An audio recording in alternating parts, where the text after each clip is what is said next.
Been a bit of a break, extra week, unintended, but we've made it through, and we're now jumping on in. So, to give a quick breakdown of what happened last time, to kind of set us up for where we are and all the information that follows. Last time we started back in the city. Shad having had his confrontation of sorts and having spoken with you all. After a bit of a heated conversation or something of that sort, you all decided that you would just kind of take a step back, get some rest, handle whatever business that you had, and then regroup the following morning and speak about what's gonna happen next. Essentially. And so that's exactly what happened. You went about your business. You're able to take care of the few things that you would have had time for in that evening, and then you all went to bed. Some of you having a bit of a strange, comical interaction with some goons in the the main room of the tavern that you're staying. Waking up next day, you all regrouped, had a bit of breakfast, kind of sorted yourselves out. Some of you hungover, whatever thoughts you would have had, and decided that you would all go to speak to Bowen as a group. Kind of feeling negatively about what had happened, the implications of the Thanea night on Volgian land. And so, after some business, you'd all go and speak. The Bowen of the previous day, or I guess the previous evening, who was kind of sullen and demotivated with the information that you had passed on over, was gone. Standing before you was the Bowen of rumor, or, of reputation, I should say. Shouting orders, making plans, already on top of some sort of plan to take care of or deal with this newfound threat. So, with that,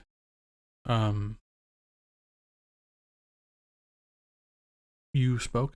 Bowen informed you that he was putting out an order to kind of try and muster up as many other soldiers that he could in the area, as well as sent word to Bogmodir, hoping to finally kind of bend the ear of the High Chief and see if he could get some sort of help as well.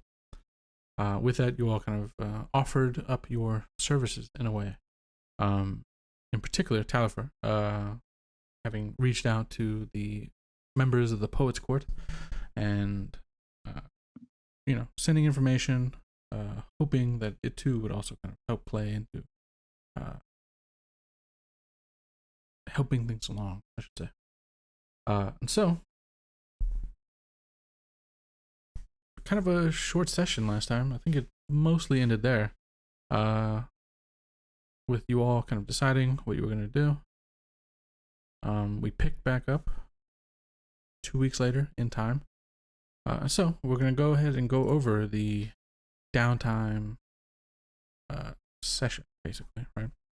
Kind of just fill in on all the information so you can all kind of take notes, whatever, as you need. So I guess I'll go through one at a time. So Shad, key priority was checking the box that you had, hopefully in an attempt to not destroy yourself in the process, right? Easily enough able to do that. It wasn't rigged, essentially. And as you would open the box, you would find that you indeed had what you meta knew you kind of always thought you had in the first place. A single, I guess, vial is what you would call it. A single use. Well, it's two separate separate vials, isn't it? Yeah. Okay. Right. So, as well as trying to scrounge around and see if you could come across any black market items, like something a bit on the low. unfortunately, times being what they were, made this extremely difficult, and any opportunity to find any black market items was unfortunately, I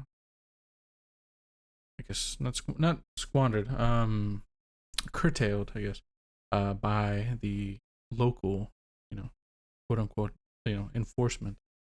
Basically, just kind of putting claim to everything and snatching it all up, right, in a big raid, used for the upcoming battle. Beyond that, it was just collecting stones, which you absolutely could have done, no problem. However many stones you felt you needed to find, and working, right? So over 2 weeks, working as a bit of a gravedigger of sorts, right? You can go ahead and roll me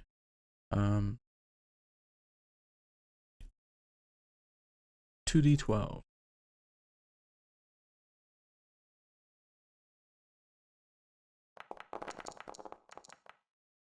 All right.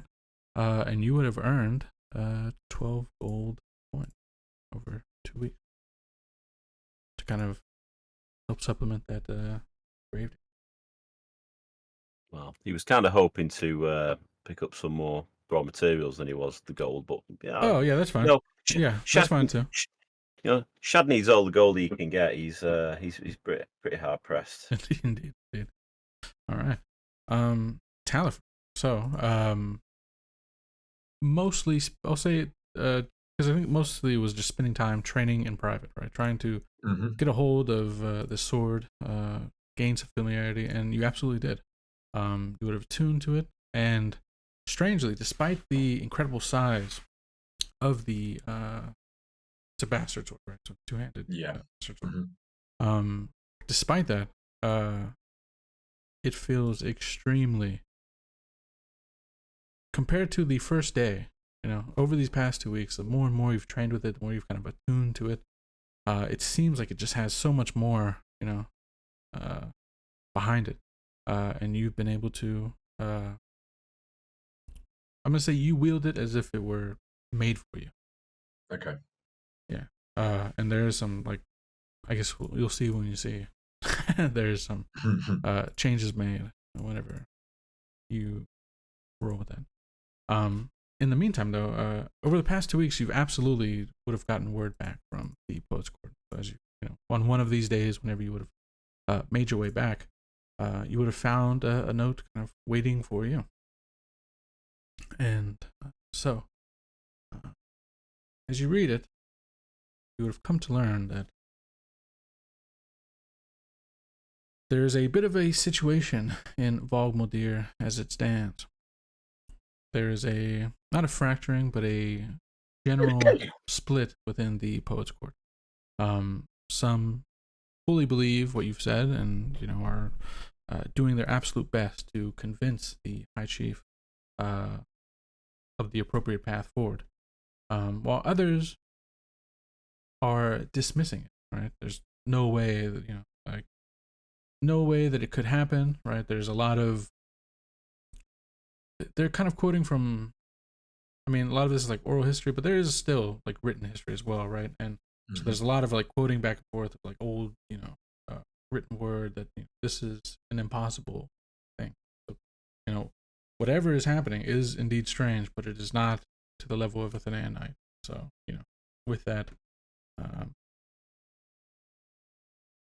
there's been kind of like a stalemate between the Poets Court on how best to approach this. But either way, with that, the news gotten back is a bit negative, in that despite everything, and despite feeling that there is some progress into convincing the High Chief, no additional help will be sent. Bowen must make do with the warriors that he is able to gather on his own merit.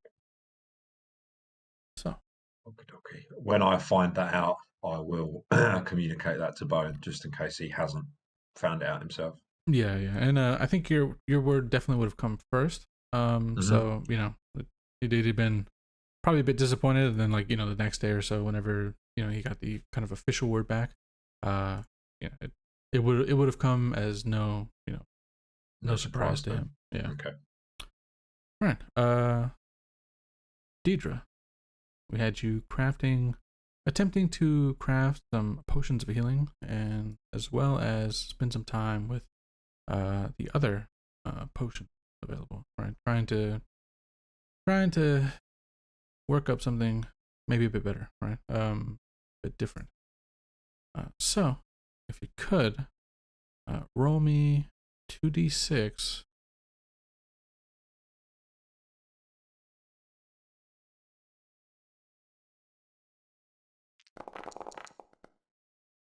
All right. So you've been able to craft up 7, and I'll drop them into your inventory, or we can wait and see how it's divided up. But you have 7 on hand, essentially, to pass around the group. So keep that in I mind. would have passed them around in the past few weeks. Okay. Yeah. But yeah, whenever you decide like who gets how many, just let me know, and then I'll drop them onto the character sheet, so that the appropriate characters have the appropriate stuff. As far as other potions go, with the way things are shaking out, the natural ingredients and stuff like that available is very, very difficult to kind of come by. And there are not people who are willing to kind of go out beyond the safety of Linward to kind of go and look to kind of gather these things at the moment, right? With the way the attacks on the walls have been, right, there are a lot of people who are very kind of on edge as far as things go. However, I would say, and let me make sure this is the right one because I pulled up a few tables for this.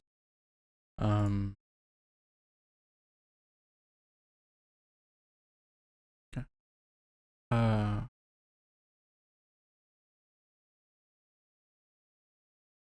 Yeah, I would say. Here you go. Tell me who to give it to, or keep it for yourself. You would have been able to pull together the ingredients for an invisibility potion. Ooh. Right. Yeah, I think I'll discuss it with the others when there's a moment. Okay. All right. So you got 7 healing potions and 1 invisibility. Okay. All right. And last but not least, Bedivere. So, downtime for you wasn't as, I guess, tiresome as the others. You also kind of spent it training, and potentially with 2 weeks, I think at some point, Bedivere probably would have had time to look into the lead, to see if there's any more information about the creature that he was essentially stalking or trying to find, right? And so after some time, you would have realized, kind of going around, not only the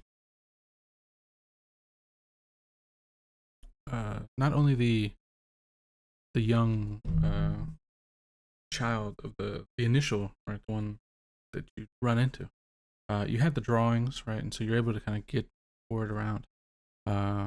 This situation seems, at least to you, very unconnected to the current situation that's happening with the Naonite and out at the out by the water. But there have been a concerning number of young individuals going missing around Linward. And you have been able to put together more than enough to kind of point to signs of something strange, like like numerous parchments with very similar drawings, right? Similar to your own. So with that, something has been happening in Linward for quite some time. And to your best observational ability, right, or detective ability, I guess you could say, the most recent goes back about a year and a half. Okay. All right. So with all that taken care of, out of the way, so 2 healing potions each, 1 healing and 1 invisibility for whoever needs it most. Okay. Okay. All right. And finally, I think we'll go with Talifer for this last one. If you could, Talifer, roll me 2d6.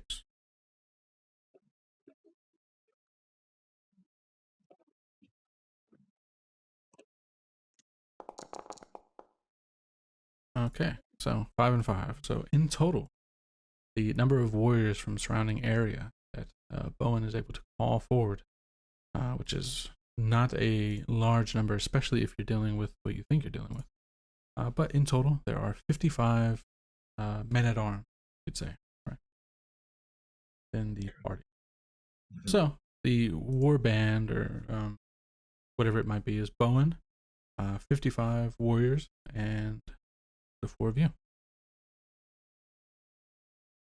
A small company, I guess, of 60 warriors.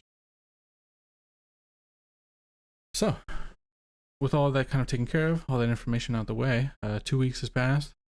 Seems it is as it is about time to get this underway. So, as we jump back into the game, with everything going on, what would you like to do? And yeah, I would say splint mail, certainly. I can drop it on here. Well, I can do some myself. Okay. That's pretty easy. All right. So,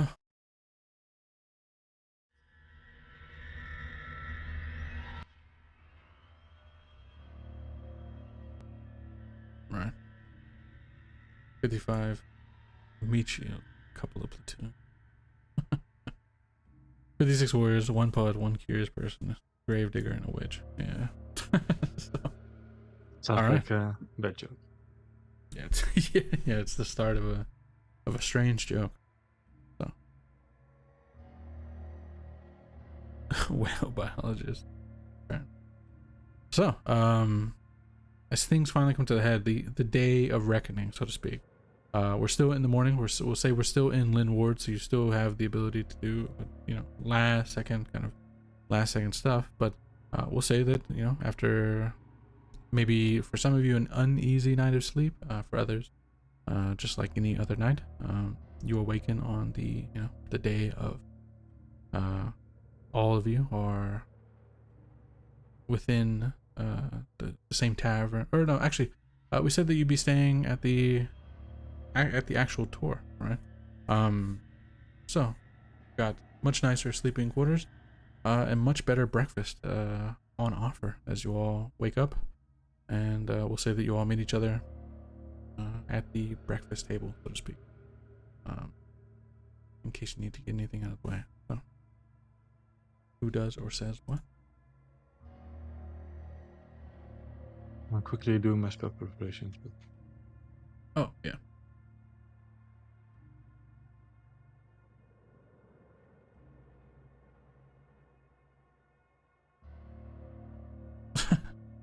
Best behaviors, but we'll pocket some bread rolls.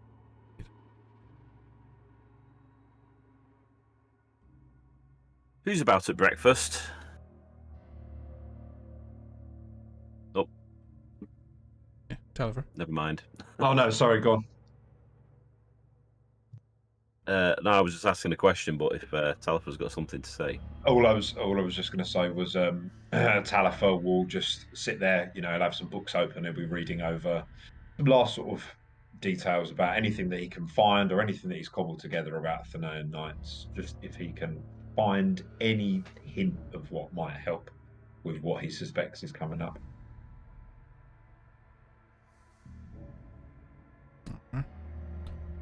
And Shad will approach the table, grabbing a few bread rolls from other tables, stuffing them in the pockets. Says, "Well, I don't want to make you nervous, but I've made a worrying discovery of a certain purchase I made several weeks ago. I inadvertently have acquired a terribly powerful explosive device. I wonder if this may be of assistance to our cause." Talifer looks up, very, very worried. What do you mean, a very powerful explosive device? Well, from my understanding, if you have, small hills or large groups of people that you would like to disappear, you could use this. How do you know that's what it is? I spent a little bit of time trying to find out about it. I didn't really understand what I was buying. It just, apparently it was rare, and the guys I was buying it from were frankly crapping themselves, so it seemed a bit interesting. This might be a bit out of my area of expertise. Can anyone else offer some more advice? And Talif will say this as he slowly sort of slides a seat or so away from Chad. Well, I can take a look, but I'm not really familiar with the alchemical side of things. Well, let's just hold it right there. It's quite safe in this satchel at the moment, but I wouldn't want to take it out in a populated area as such for you to inspect. Just in case you drop it and nothing's left at all. Right. Yeah, I understand. Yep. Alright. I've got something, and I open up like a big bag of flasks. I've got some potions. I've got mostly healing potions, but there's also one special potion.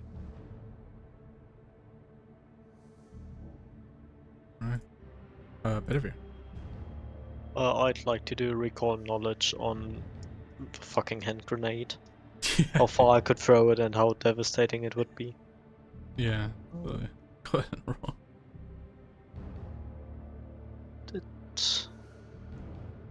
-2. 21. 21. So, with a 21, in your travels, you've definitely heard of such a thing. It is kind of as Shad has said, right? It's a strange alchemical reaction.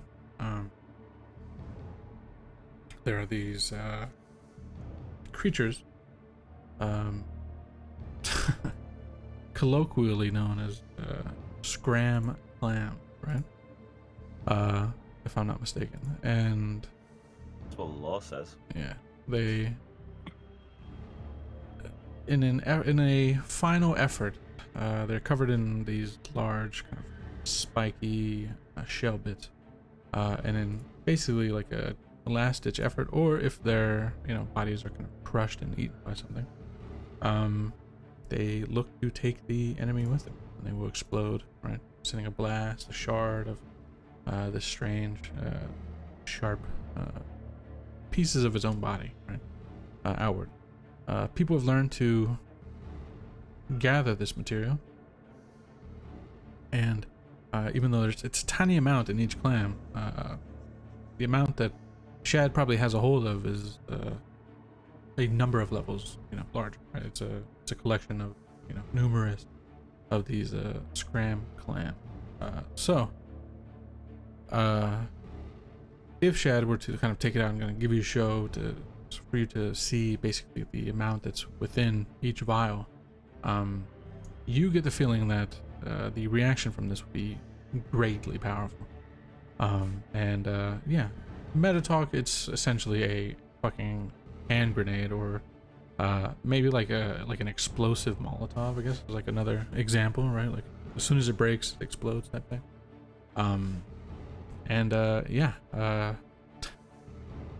To know the specific damage, I don't think, but I think you feel like this could absolutely take a huge, huge chunk out of something. Okay. You feel confident in its destructive abilities. Let's say that. So I couldn't face tank it. That's good to know. Yeah. Or at least I don't want to try and do. Yeah, exactly. I would say that. Right. But Talifer. So, is it the best idea for Shad to hold on to it then? Should maybe someone a bit more responsible take it?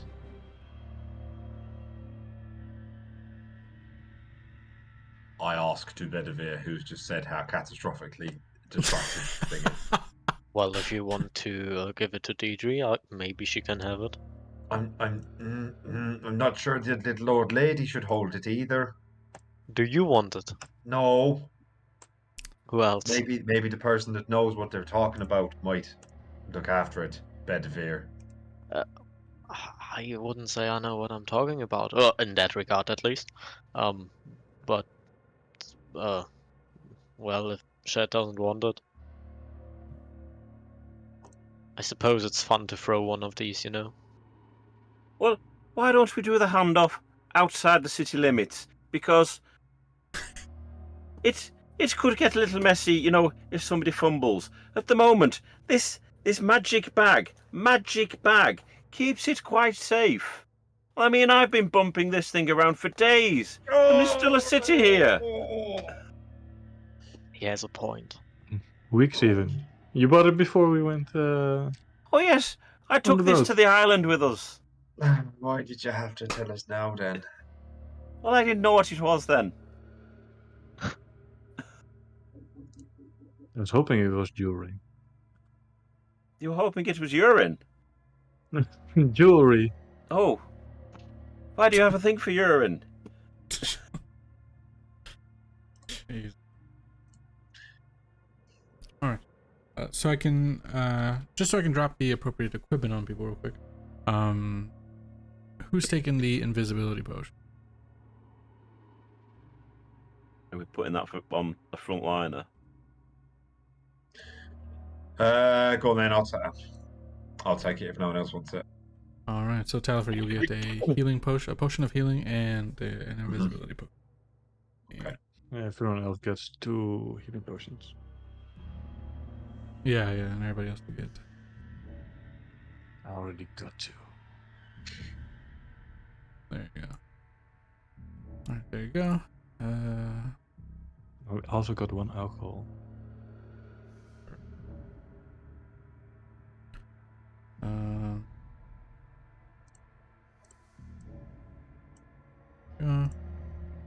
For Bedivere, and then Chad.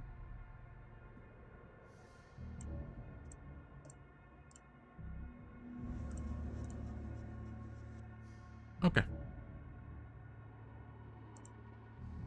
Or did you need 2 more, or are you good? These were the 2 I already had. You already had. But like 1 minor and 2 lesser already. There you go. I used the minor already. Perfect. All right. So I dropped the 1 on it. So. Yeah. All right. So all of that taken care of.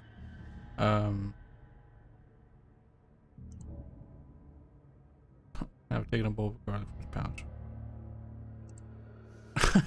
Okay, the dagger. Very nice. So, is there anything else, or is that all? Who else is it? Who else is in the breakfast room? Is there any nobility, or is it all just the common soldiery and this gang? Looking around, it seems like mostly the common soldiery, right? This is more barracks than anything else, right? You were put into like it's nicer than the tavern, but it's not as nice as like they didn't put you up with the other more elite members of society, right? So looking around, there is mostly common soldiery, mostly the new faces who have shown up, right? The members of the 55 that have kind of made their way into Linward. So yeah. That's about In that case, Shad will make himself look busy and industrious, and the perfect house guest, and we'll start clearing up plates from tables where food has been abandoned, and go and shuffling it all together while pocketing as much cutlery as he can. All right. Perfect. I'm not even gonna track it. We're just gonna, we'll just say that you've got a lot at this point, right? Shad's got infinite cutlery. Excellent. Yeah, lots of cutlery. A lot of cutlery. I will edit my cutlery. Yeah, fair enough. So, with that,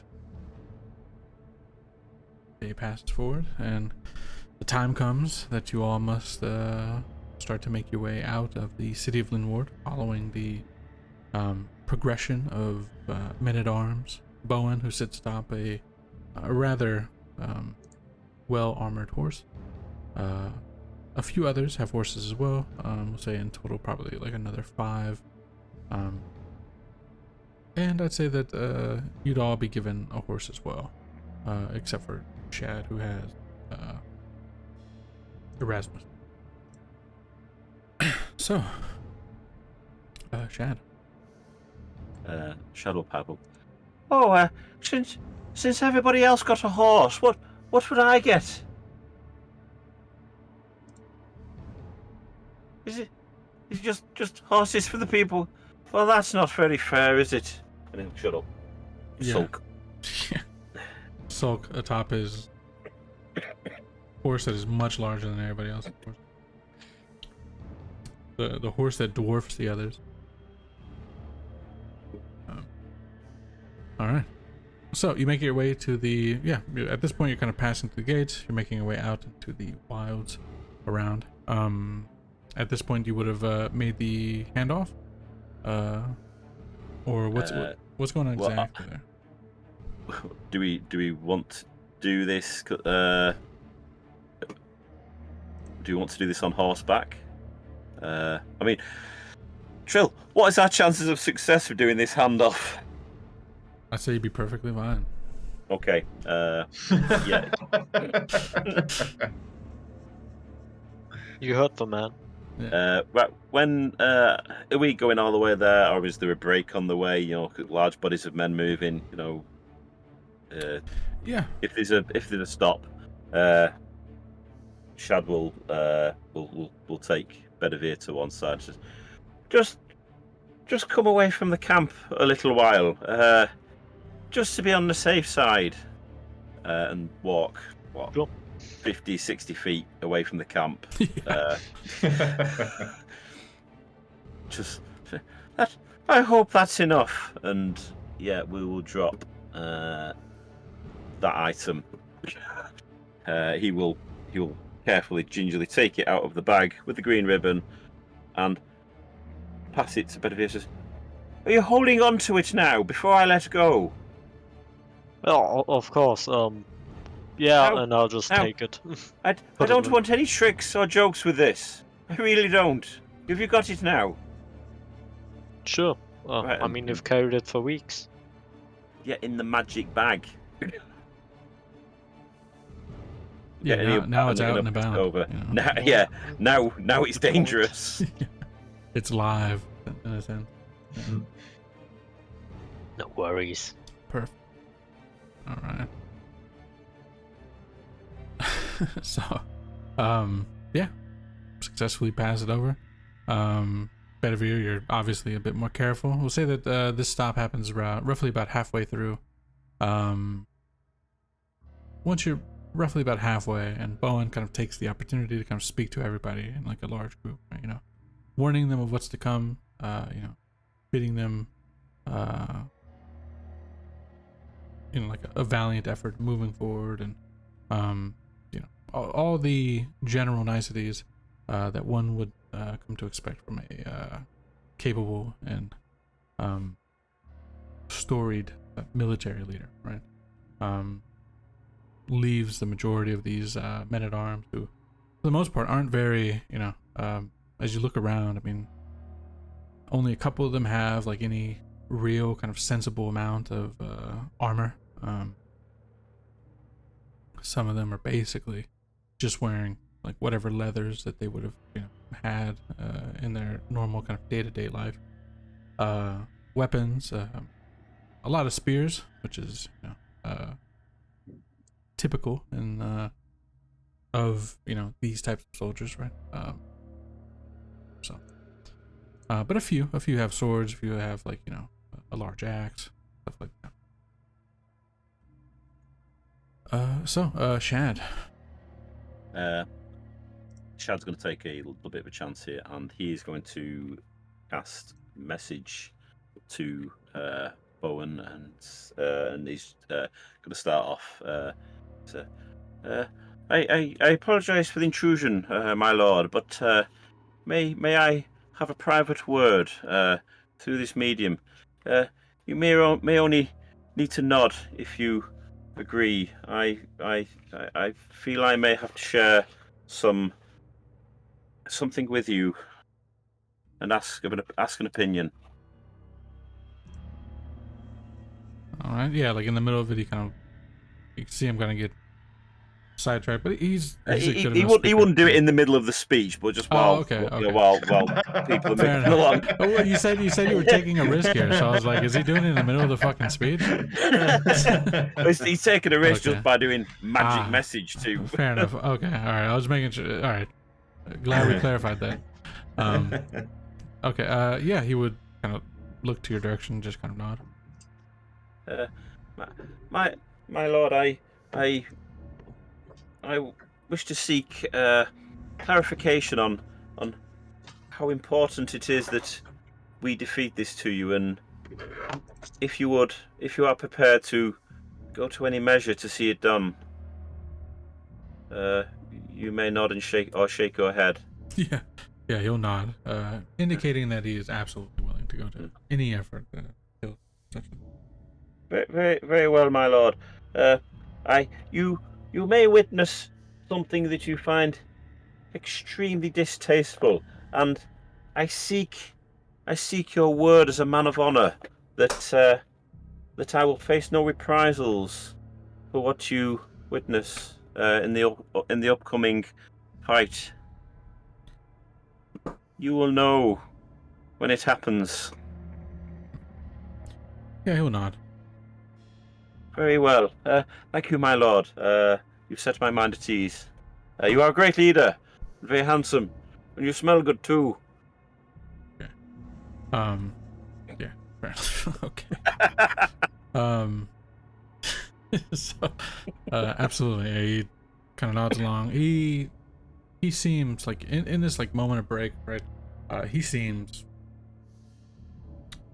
in a way he's fully present and then not present at all, right? Like looking at him, he looks like a person who's just kind of like a man possessed, so to speak, right?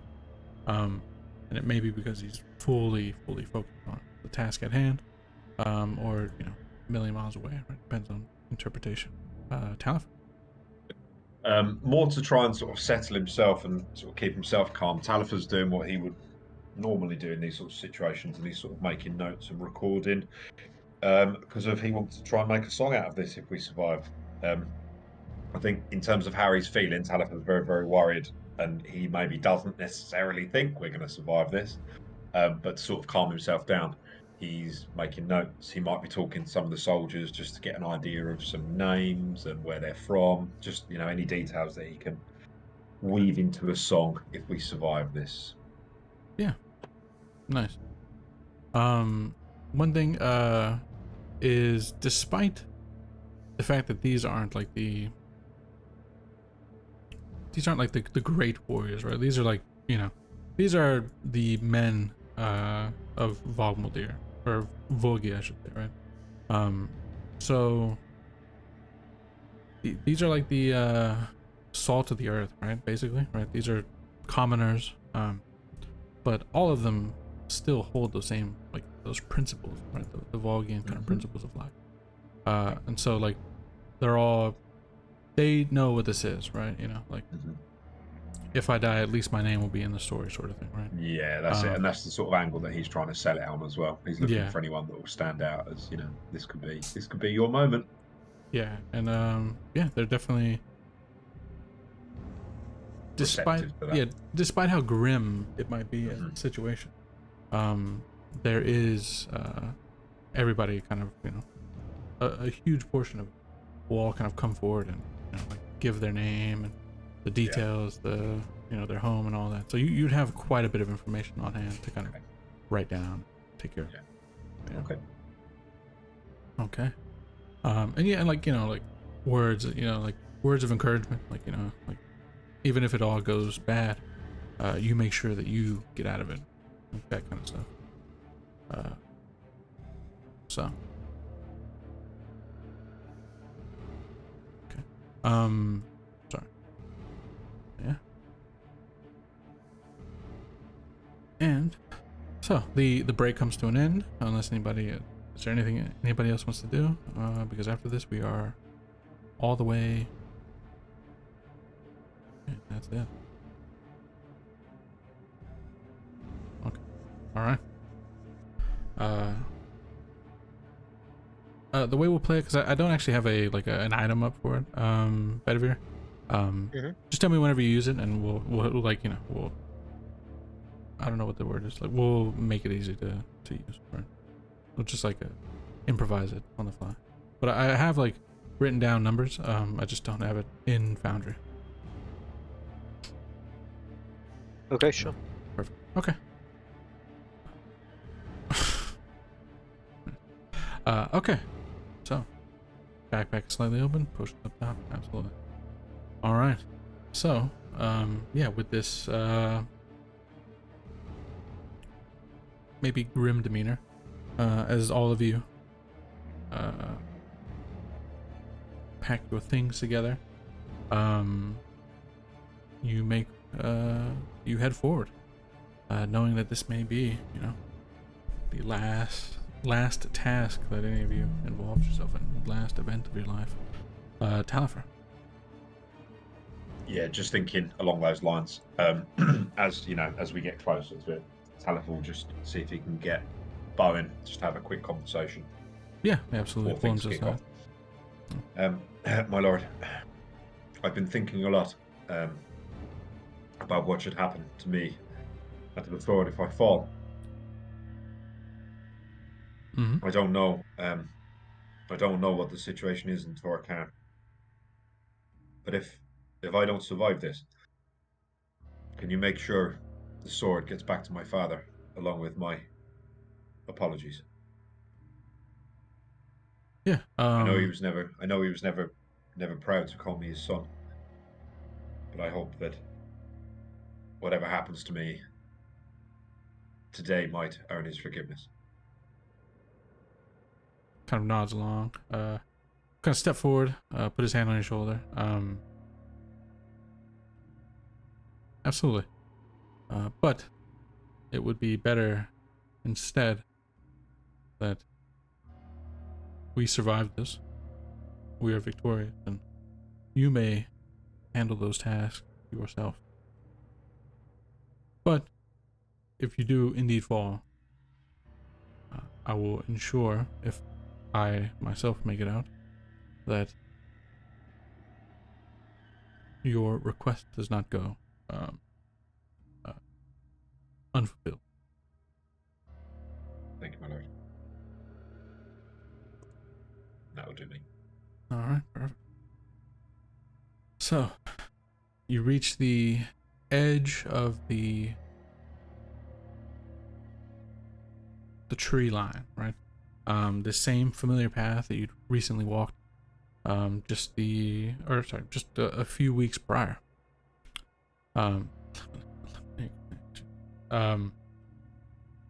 So you all 60, I guess, of you in total, press forward through the trees, make your way down to the banks of the water. In this, obviously, some of the warriors have been kind of carrying yeah,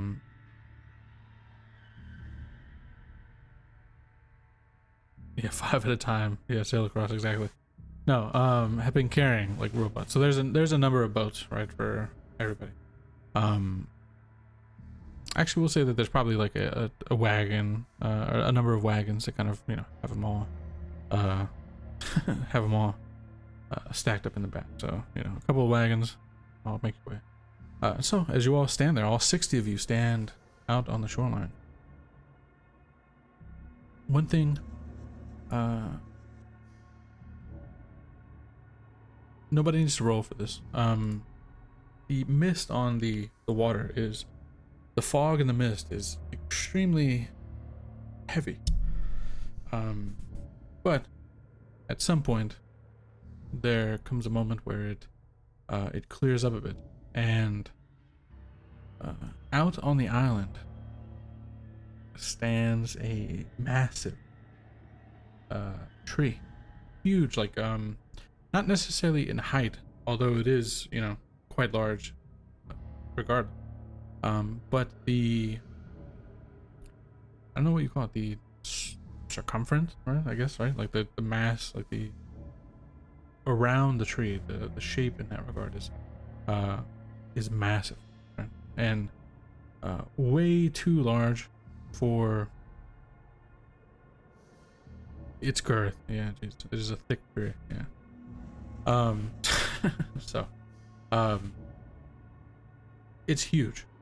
It almost, I'm not gonna say it takes up the entire island, but it takes up a rather large portion of the island.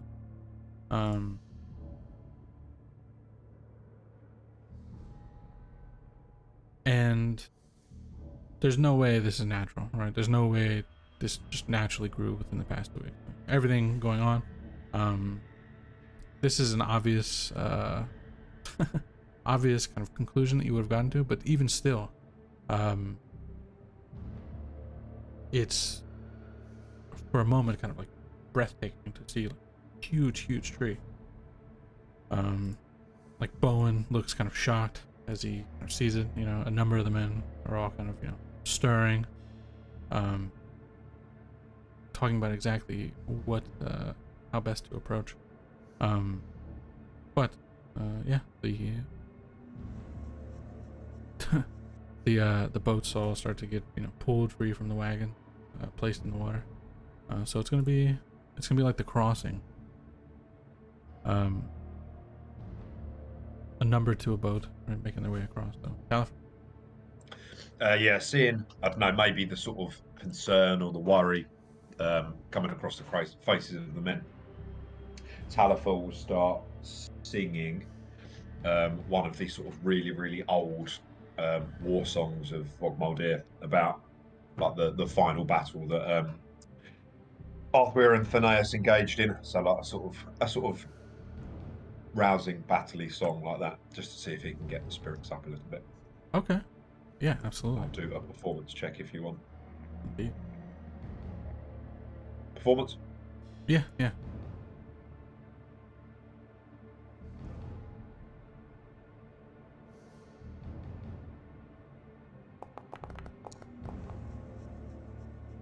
Ooh. Wow, natural 20. Well, what are the Very. chances, eh? Yeah, what are the chances? This is huge. So,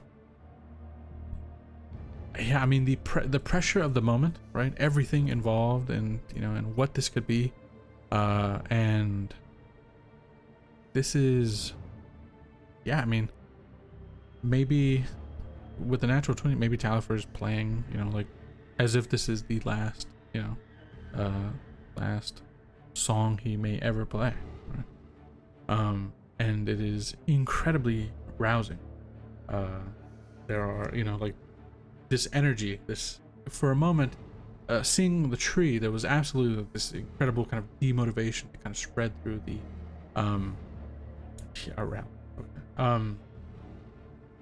this incredible demotivation that kind of spread through the the men at arms, like every single one, right? Maybe even Bowen for like a brief moment would have been kind of shook by seeing what you all were about to make your way to.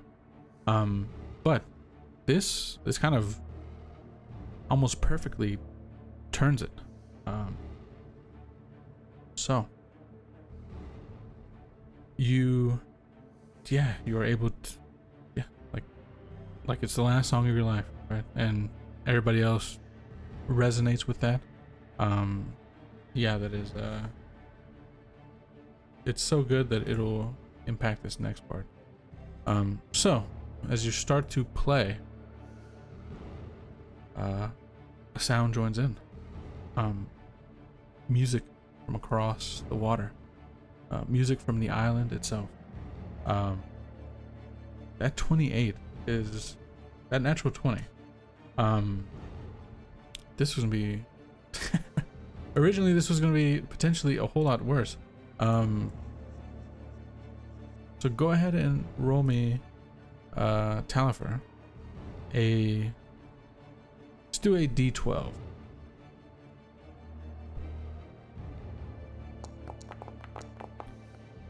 Okay. So of the 60 that are here, right, including yourselves, as the music starts, that enchanting, that drawing, man, this would have been so much worse. But your music is played so well that it seems to cut through the strange magics. It cuts through the sound of that enchanting, that drawing, and in total, you only lose 9 men at arms who are so enchanted, so drawn by the music that they simply walk into the water underneath and never resurface. Except, as you all kind of get into boats, start to get ready for the actual kind of push off and battle on the island with this strange being, whatever it may be. Somewhere along the route, as you all jump into boats and start to make your way across, there would be 9 floating bodies out on the water, right? Welcoming you forward. But before we jump onto the boats, as this music hits, I'm going to say that you're all, because of the roll from Talifer, you are all able to resist, so none of you feels incredibly compelled forward. There is, a slight kind of a drawing feeling, but overall, there's not that same, especially for Talifer and Bedivere, it's not that same as the previous time. Like maybe you're getting used to it or something. But the playing music is still quite nice as it kind of echoes across the top of the water into your direction.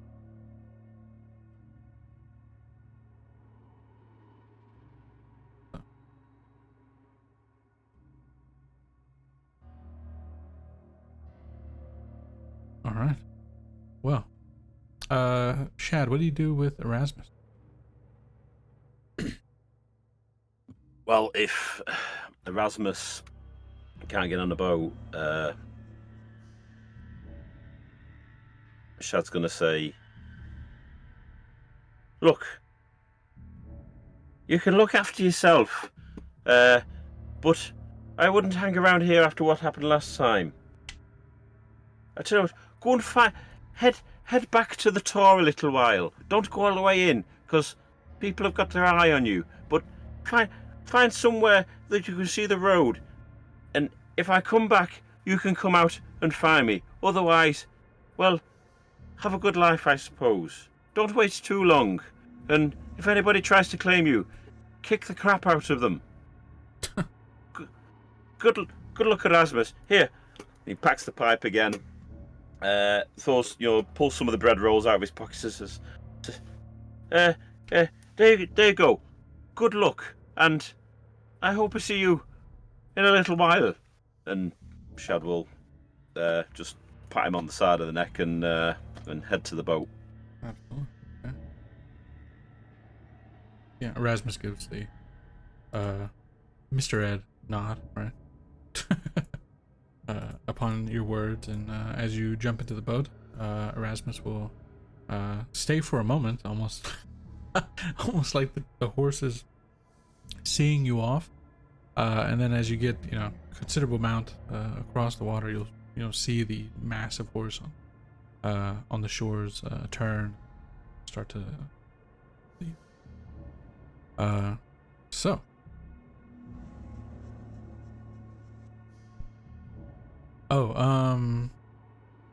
yeah, if there's any openings on your character sheet, feel free to fill them, because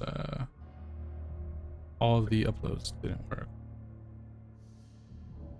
Not sure if it's because I'll try and compare that with my Foundry then. yeah. Should be like just a couple decisions, thankfully. Not like any big changes, but yeah, just like filling in. One of the weird things, I'm trying to sort out the animate dead. I want to have 2 at level 1 and 1 at level 2, but I can't find it in the spells anymore. Is that part of the update? I think. Let me see.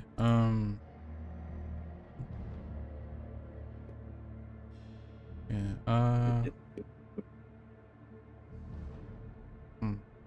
It's now called Summon Undead. Oh, okay. Oh yeah. Summon. Right. Okay. Excellent. I will drag that across. Yeah. All right. So, as you all start to jump into the boats, all number of these boats will kind of push off all at once, and so the remaining amount, which I think let's see, this is strictly from the men-at-arms, 46 remain.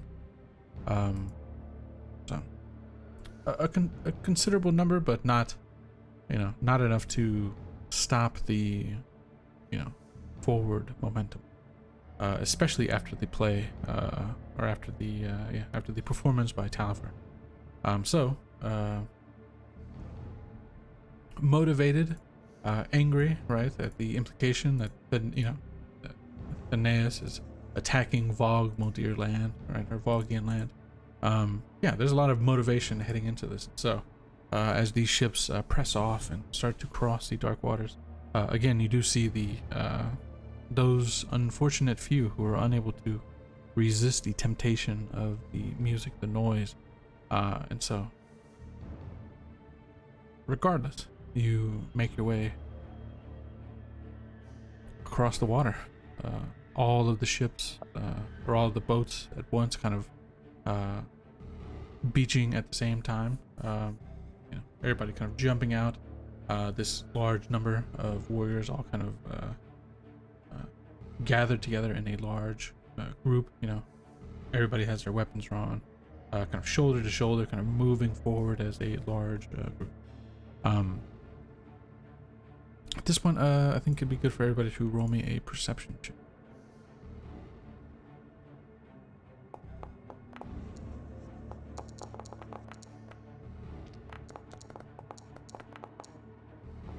Gee, dude, Talifer, double crit. Holy shit, back to back before we get into the fight. Tough. So, Bedivir's just focused on the action right now. Deidre and Shad, actually, since the two of you seem to already have like some sort of a strange ability to resist whatever the magic is behind these words, right? This music, this tone, you're able to fight against it. You feel like something has changed here. Even the strength of the music that was played, that draw, even though it never directly affected you, it feels weaker still. Like it feels like you can't detect the same amount of magic, I guess is a better way to say it, as the previous time, right?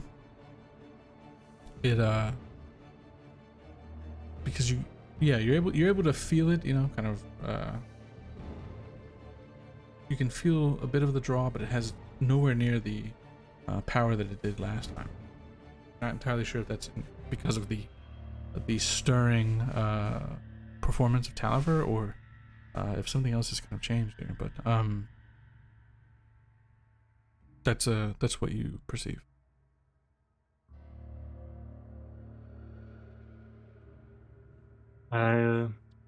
Messages to the others. Okay, you message it around, So they're kind of make sure everybody is unaware. Okay, fair enough. Nice. And Talifer, a natural 20. Jesus. As the boat shores and as you all kind of hop out, Talifer, what do you have? What do you have exactly? Do you have like the weapon? Do you have He will be. Yeah, I don't think he'd be playing anymore. I think he'd probably just be singing, but he'd be holding, maybe not unsheathed, but holding the sword. Just his hand on the hilt, looking around. Okay. Yeah, so hand on the hilt, looking around. And what you see surprises you, with the natural 20. You see movement. There's enough light here, that you would,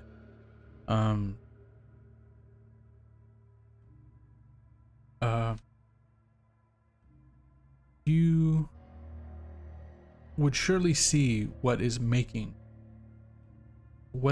it.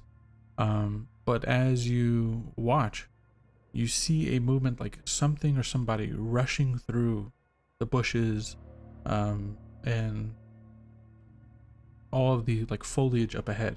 You can see it moving, you can see it like crashing, like somebody's running into it. And I'm gonna say that you, based on the movement of the bush and the foliage, despite not being able to see what is doing this, right, you get the feeling that they are invisible. There's this figure, right? There's this width to the run, right, where it's hitting on left and right. You know, there's a height to it, and they don't seem that tall. They seem relatively like, we'll say like average human height, average human kind of like width. Something is rushing through, almost like as soon as you all landed, as the number of warriors started to kind of disembark the boats, something was there, something saw, and is now potentially rushing away.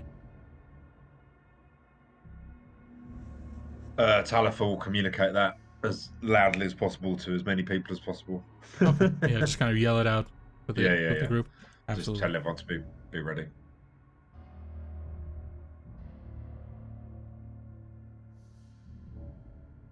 Okay, so calling it out. Bowen is going to kind of step forward.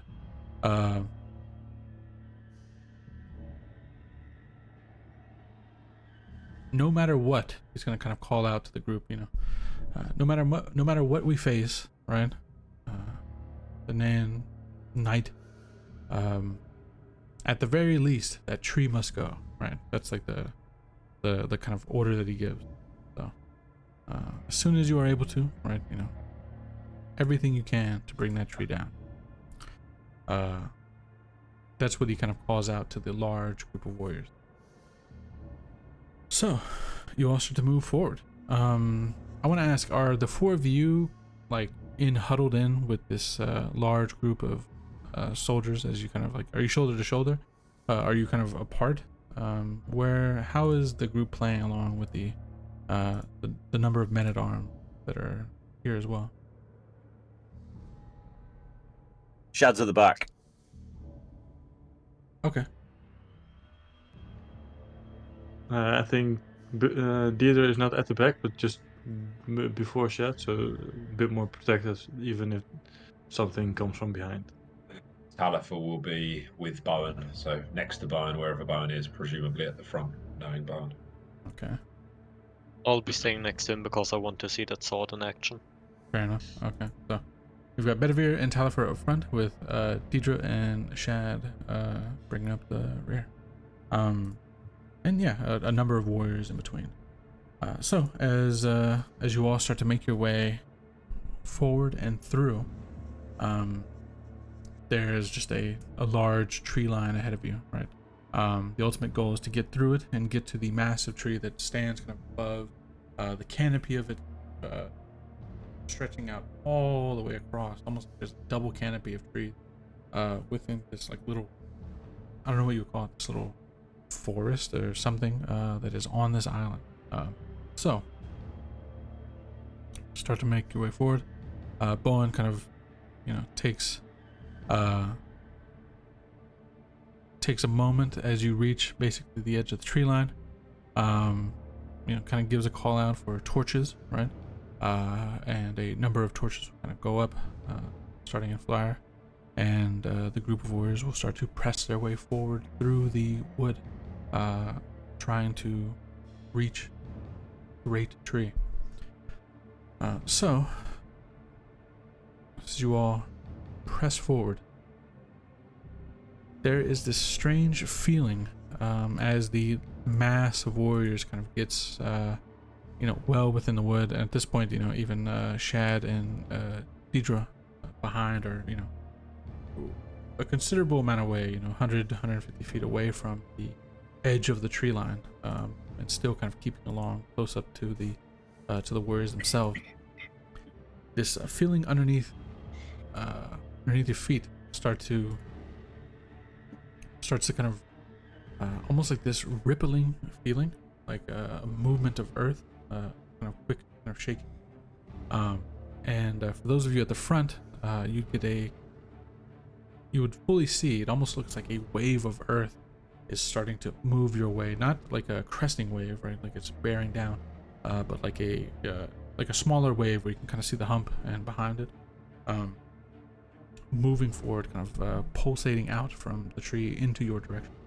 I need all of you to make a let's call it a reflex saving throw. Nuke goes off, we die. Ooh. It was supposed to be a joke. Shad with a natural 20. I want Shad's reaction to be accidental. Yeah. Okay. He stumbles on the beach. Yeah, absolutely. And even fucking Califer with the 19. All right. So at least it's not below a 10. Better fear. As the ripple presses forward, Bedivere, since you rolled the 10, I need you to roll me another d12, please. Mm-hmm.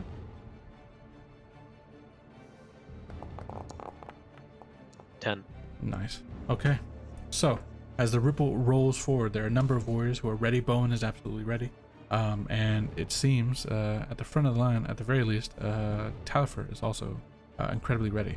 Bedivere, you unfortunately are not, as the earth rushes towards you in a way that you're not necessarily expecting,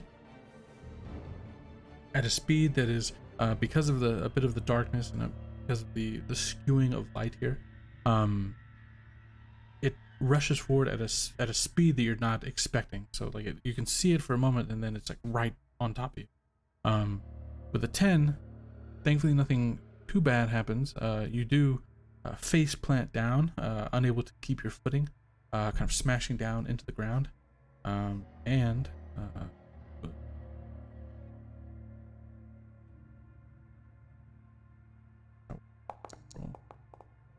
you'll take 7 points of damage as you come slamming into the ground at a sudden pace, like your feet were ripped out from underneath you, face planting as hard as you can. Nothing goes off as far as incendiary, so you're okay in that regard. The d10 that you rolled is another 10 of these men-at-arms. As the earth kind of ripples underneath them, there is these loud snapping sounds as a number of legs are caught, maybe potentially within the earth itself, crushed and snapped, and 10 more warriors are no longer amongst your own. none of them are dead, but they are hurt in such a way that they cannot continue. Laid out, grabbing at the body parts that got caught up in the wave of earth. Kind of holding onto their legs, kind of screaming. The woods in this area kind of fill with this 10 warriors kind of screaming all at once. My leg, so that number depletes. Deidre. Very quickly try to see if there's anyone I can help, but I assume that we need to move on, so I can just in like a minute make them a little bit more comfortable, but not to be able to restore them fully. So you kind of step forward and just try to calm as best you Yeah, can. just see if there's any triage to be done. Anyone, get them a little bit more safe. Okay, absolutely. You kind of step forward, do the best you can in this pressing moment, but yeah, they're still kind of pressing forward. Ensuring they'll be back for them when we're done. Oh yeah, like reassuring, like we won't leave you behind, right, etc. Absolutely. None of them are dying, unfortunately. Yeah. Okay. With that, Talifer, I mean, you easily, just kind of. It's almost like you're not even really trying that hard. You kind of just step forward, okay, chug a potion. Perfect. You just kind of like step right over it, like it wasn't even that difficult at all. Deidre, I would say, you see the roll, right? You see it. You can't see the earth itself, but you can see numbers like bodies start to drop, and so just instinctively you kind of you're able to make the save. You're able to keep it put. Shad, as a total accident, now deep within the force itself. With a natural 20, you said you wanted to be by accident, so I mean, you tell me, how does Shad avoid this movement of Earth? Shad is working his way up, and he's looking around at the crowd. He's not really watching his footing, and he's gonna sort of stub his toe and trip onto one of the soldiers in front, momentarily sort of like resting on his back, and he takes sort of like the full brunt of it, and he's one of the 10 that goes down, while effectively shielding Shad from the blast of whatever it was. Perfect. So, Oh dear, are you all right? Are you all right, fellow? She might be able to help you. I'm sure she'll be around in a minute. I'll just go. yeah, absolutely. Okay. So, at this point, having lost 19 of the 55 warriors, right? Number of them all kind of hurt in pain, gripping at the body parts that have been crushed and snapped by recent events. Talifer, you and Bedivere up front, you're able to have this read better than anybody else. Bowen seems a bit, he's not like panicked, he hasn't like lost his shit just yet, but you can see he's kind of getting on edge on like exactly how best to continue forward.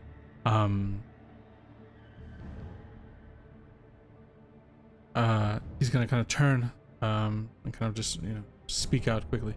I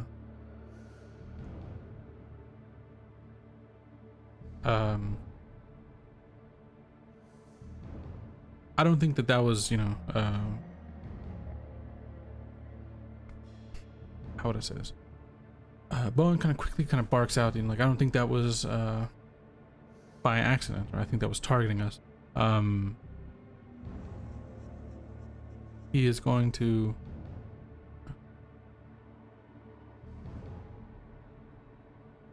he's going to suggest maybe if me and the the men-at-arms attack from one side and the rest of you attack from the other, we can split its focus and make it easier to approach.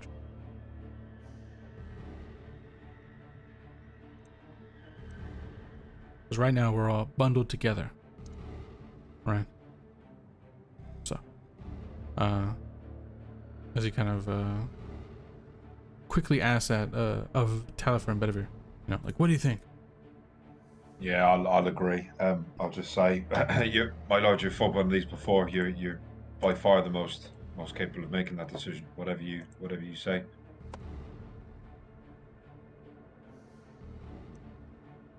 He will stop and think for a moment, and then he'll, like as you say, like you fought one of these before. You're the most capable.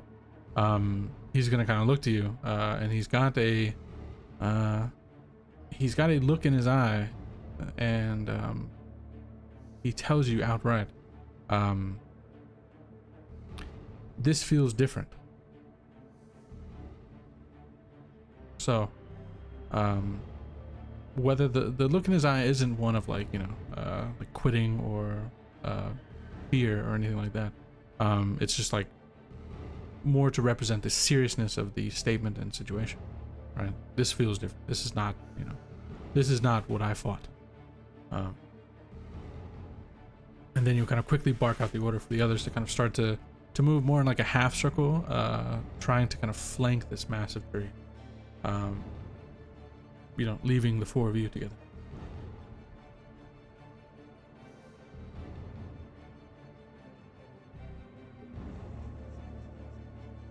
So.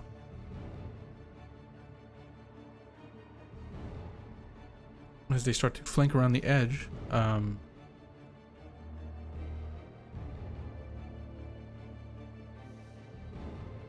it is the four of you left behind. I guess the four of you and the 10 screaming men-at-arms who have been, broken in some sort of way. What's happening? You hear this creaking, like wood itself. And I'm gonna say that for actually we'll do the same. We'll just do it based on the reflex saving throws. Shad and Talifer particularly. The two of you see up ahead, through the fog, through the darkness, that there are massive tree roots that still kind of sprawl out, coming from the huge tree that still stands. The two of you see one of the huge tree roots move almost like a snake, like slithering across the surface of the ground.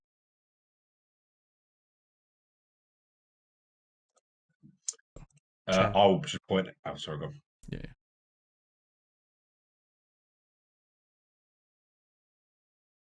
Shad.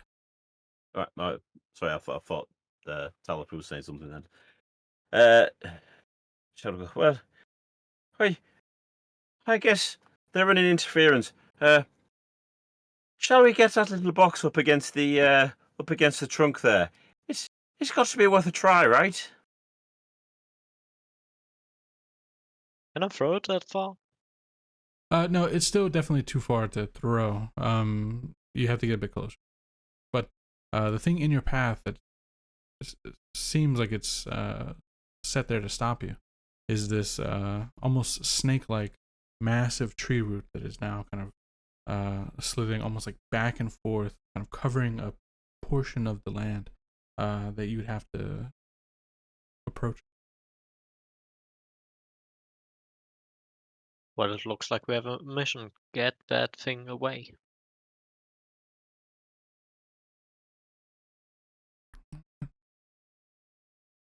So, Talifer.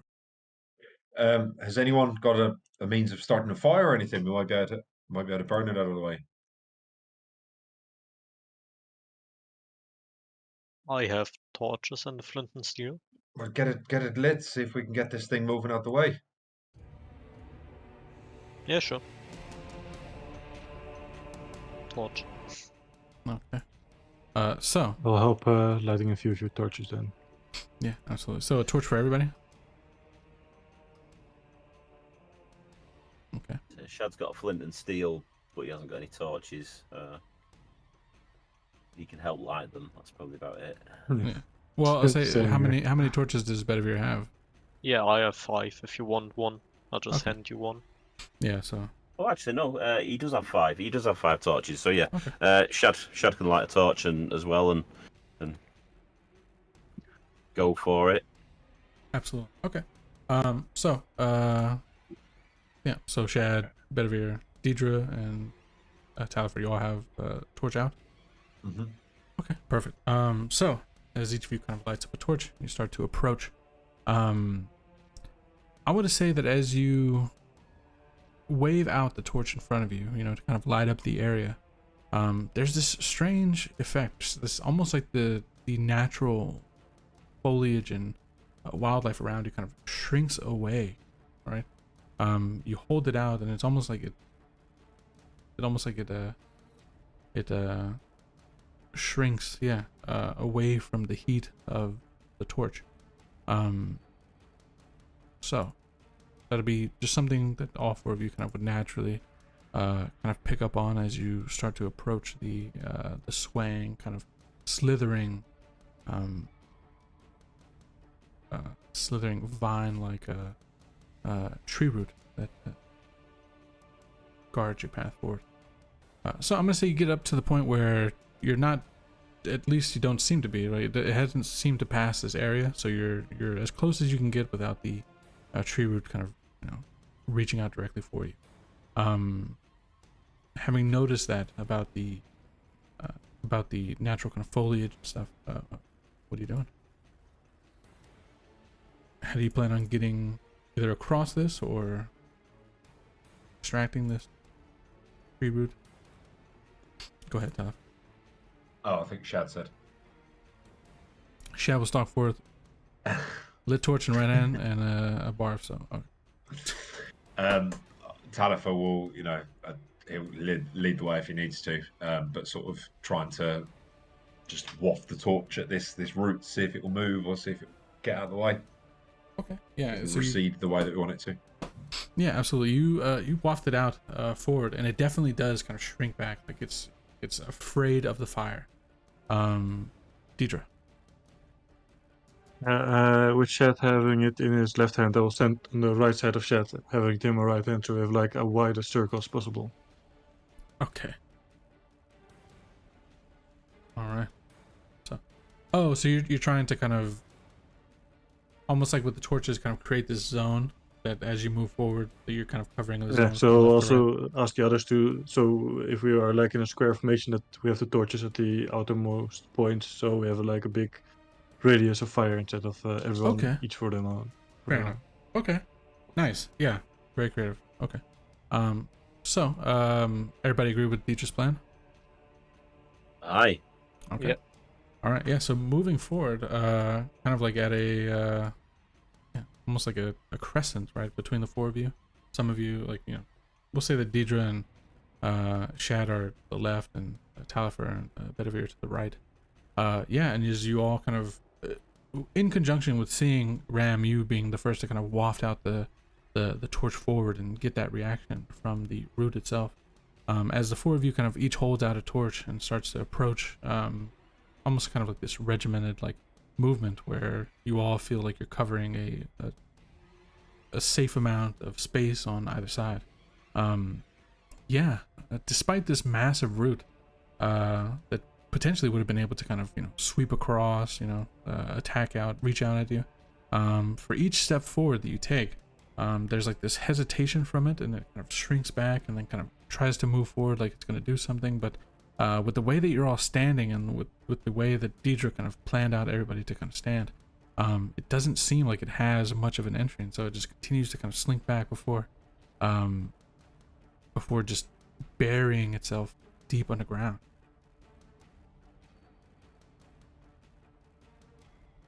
So, as you, Well, that was distinctly unpleasant.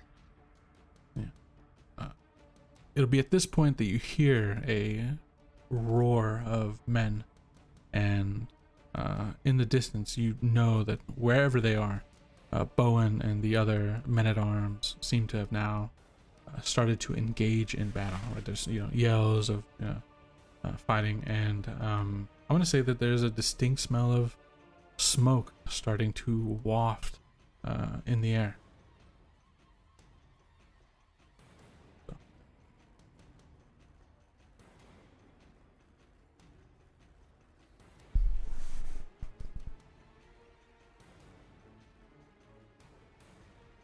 All right, Bedivere.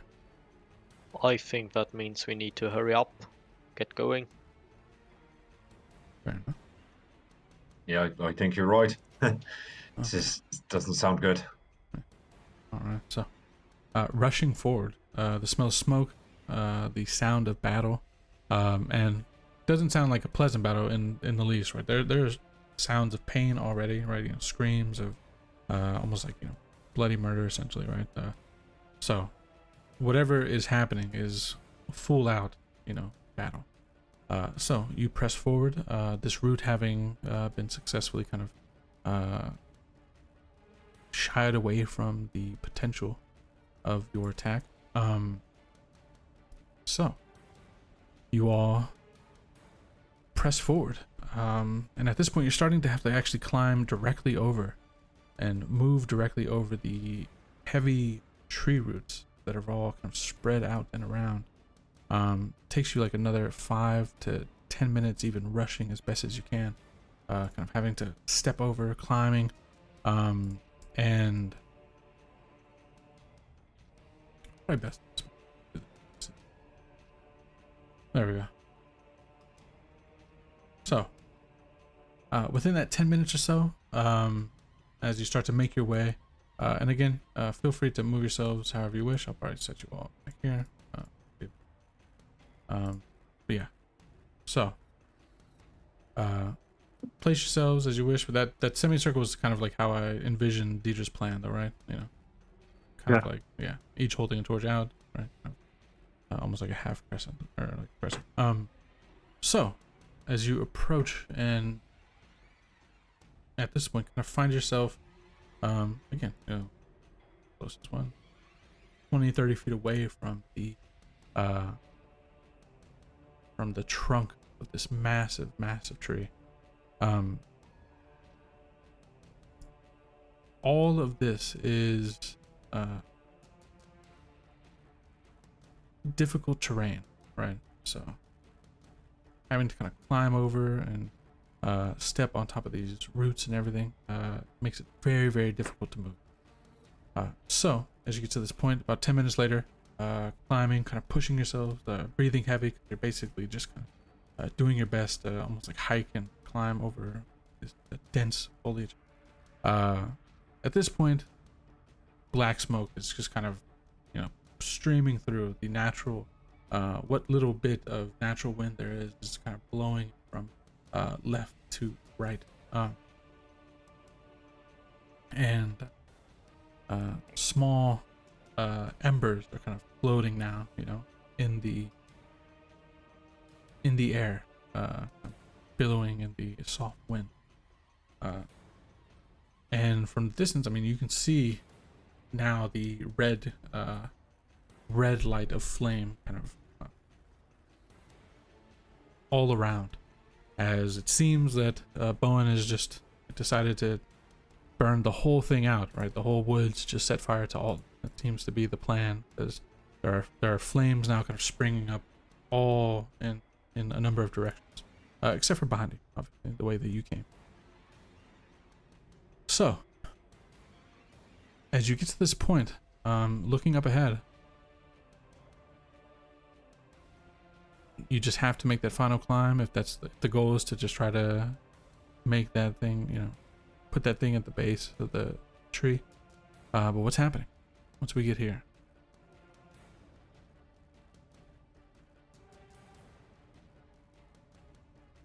Okay, we'll do Deidre. Yeah, this is not the same creature as we saw before, right? This is just a tree. Yeah.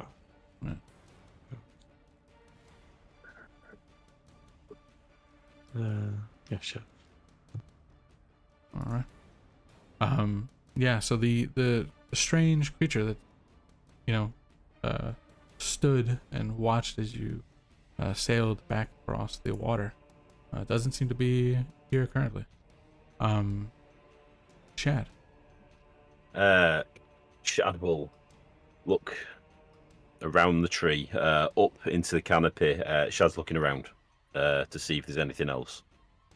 Okay. Roll me perception. And while he's doing that, Talifer.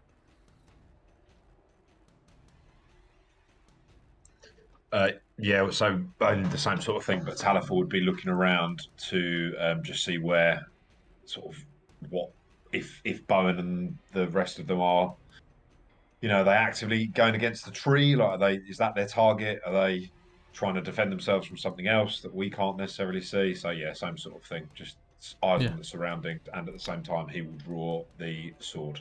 Draw the sword. Absolutely. Okay. Feel free to draw the sword if it's not yet drawn, as far as mechanically. And looking around, yeah, go ahead and roll me a perception check.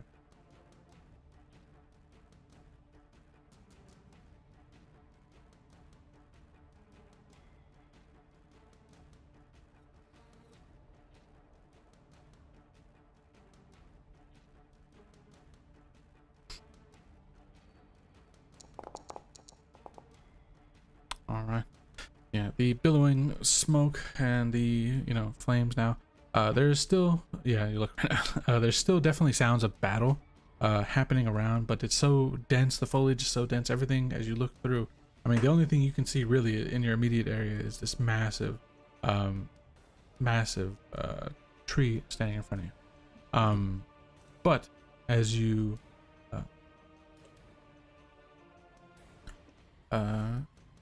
kind of focus in, yeah, so you hear the sound. So Bowen and the warriors seem to still be,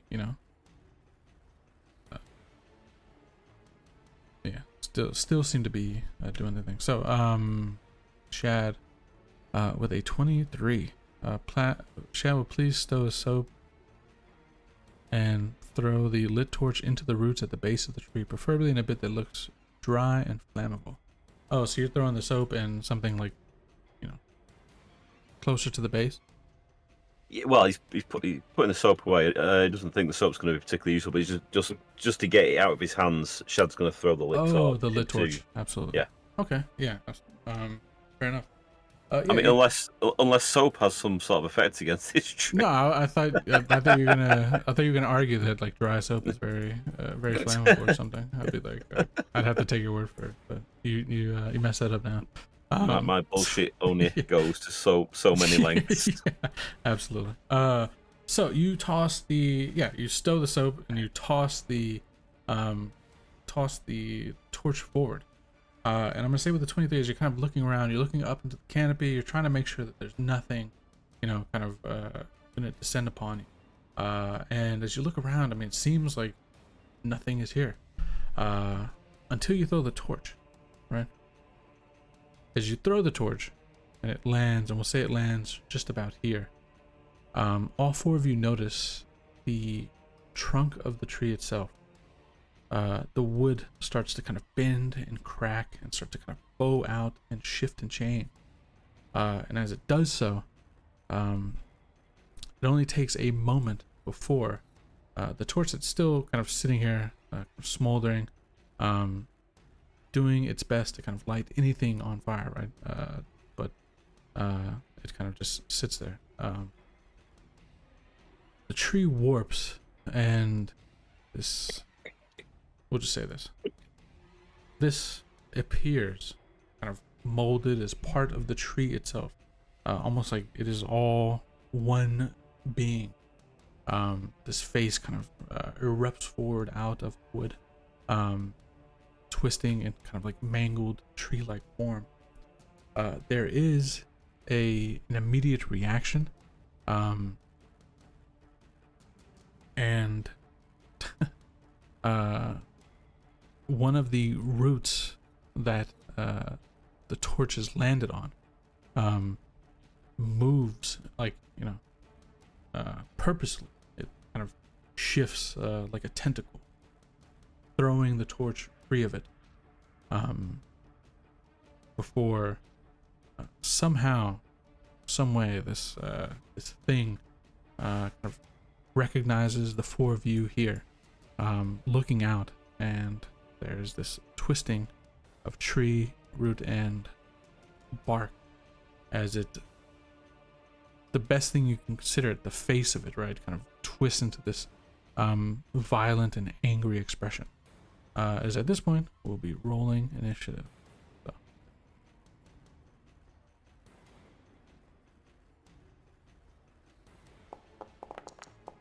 Why am I twice in initiative? I only see you one. Well, let me just reload. Let's see. Oh wait, actually, strangely enough, I see you twice now. See, remove participant. Now I only see you one. Okay. Can I do after you, please, Trill?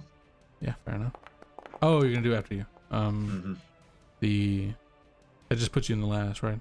Yeah, but I get panache. Alright, you get panache, so I will say participant, and we'll set your initiative value at 7, because it's just one behind. Perfect. Okay. And you get panache. So let's see. There you go. Alright. So as we jump into the fray, let us begin. Right. So it seems this creature is the first to get the drop off on the four of you, right? As it throws the torch off of its root and kind of stares at each of you. Yeah, it is going to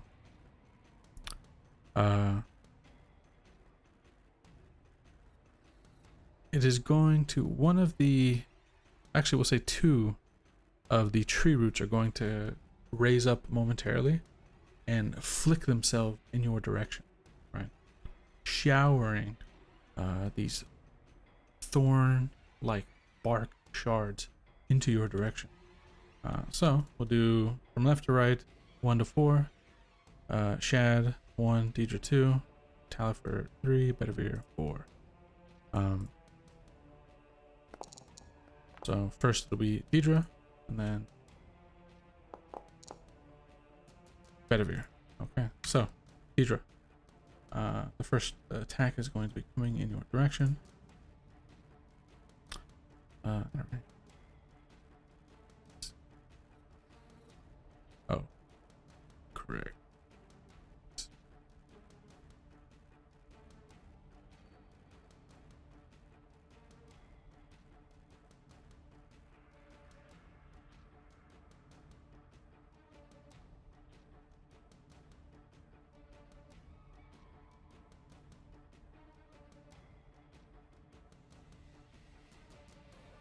Deidre didn't roll initiative.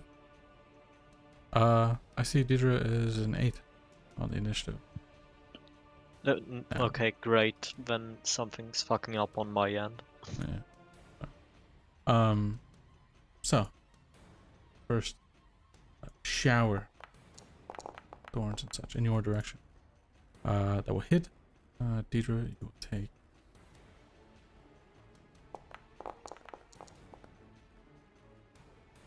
7 points and a persistent bleed.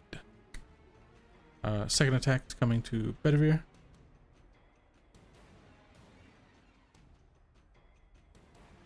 The penalty will hit just by 1.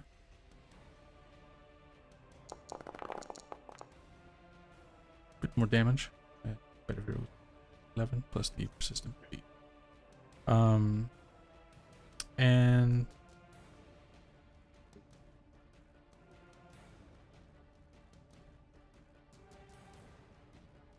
yeah, I think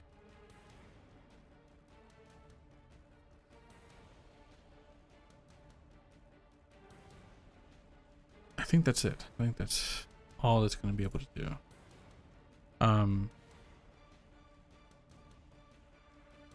Yeah, we'll say that those are the only action it takes. All right, Bedivere. Okay, I'll be starting with the exploit vulnerability. That's my check on that. All right.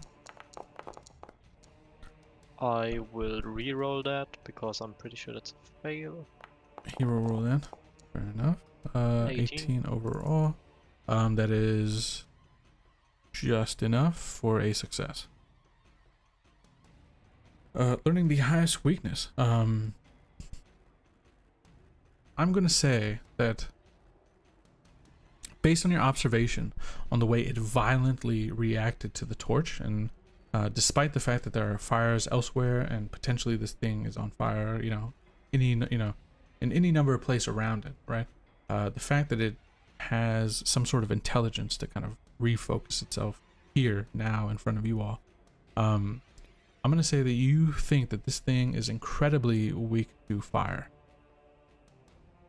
Okay, I will use that as the exploit vulnerability thingy. All right. I will...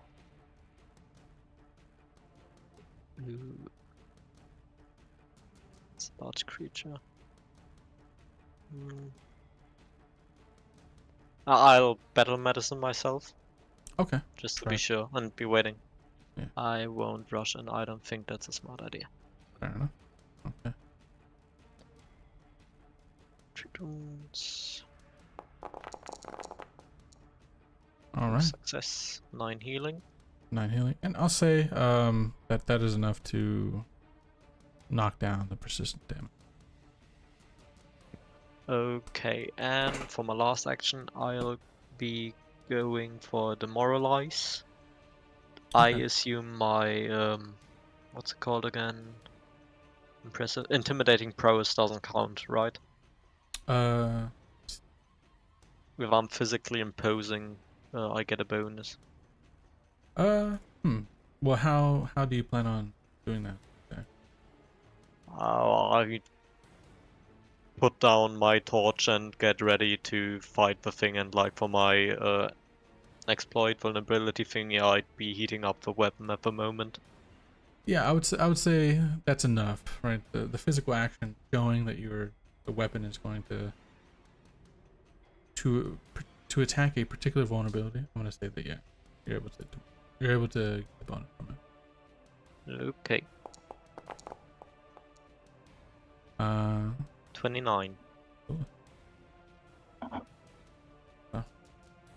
It Okay. seems like this creature has some sort of response to you, and after having kind of just pelted you all with these massive thorn bark shard, it has its eye focused. Okay. Shad. Okay. Shad is going to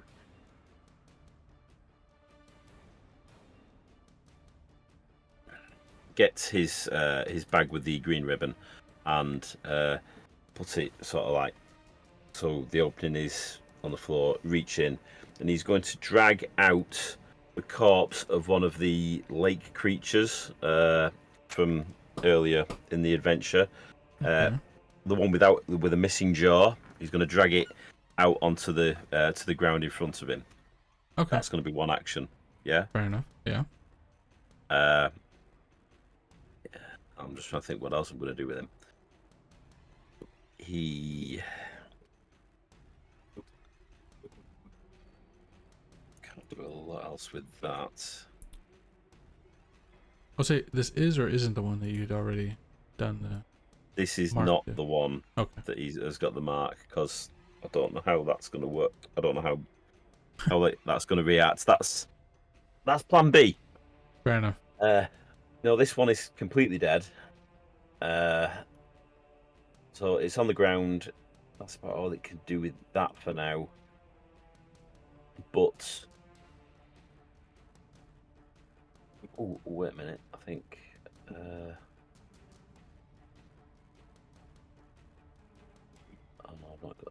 I've got the feet.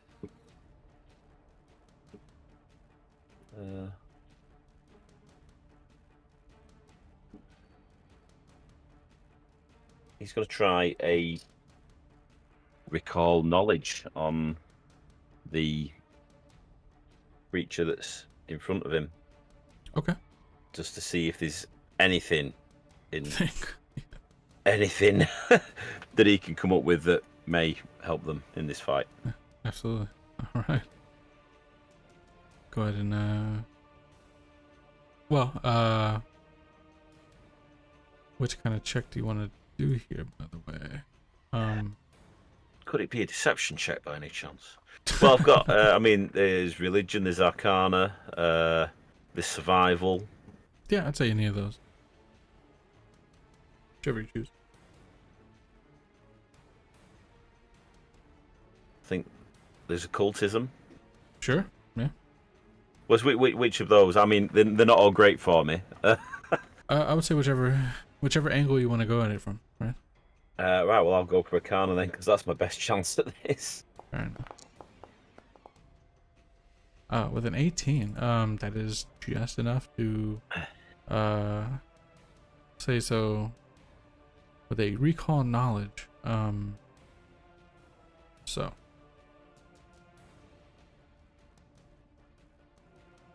Recall the knowledge accurately, or okay. I'm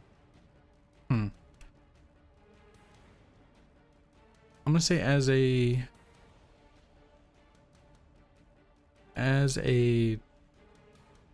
look at this creature, as far as like what it is exactly, I mean, this is very out of your league, right? But I'm gonna say that you make some assumptions about the state of the creature, given what it is, right? Seems like it is, made of the wood of the tree, right? So I'm gonna say that you feel, looking at this creature, that it probably has some resistances, right, to the more crushing or piercing style of damage. But as far as what it is exactly, I mean, this thing is novel to you in all ways. Okay. Fair enough. I will pass that on to the rest of the group. I believe we're not going to get much use out of beating it with a big stick.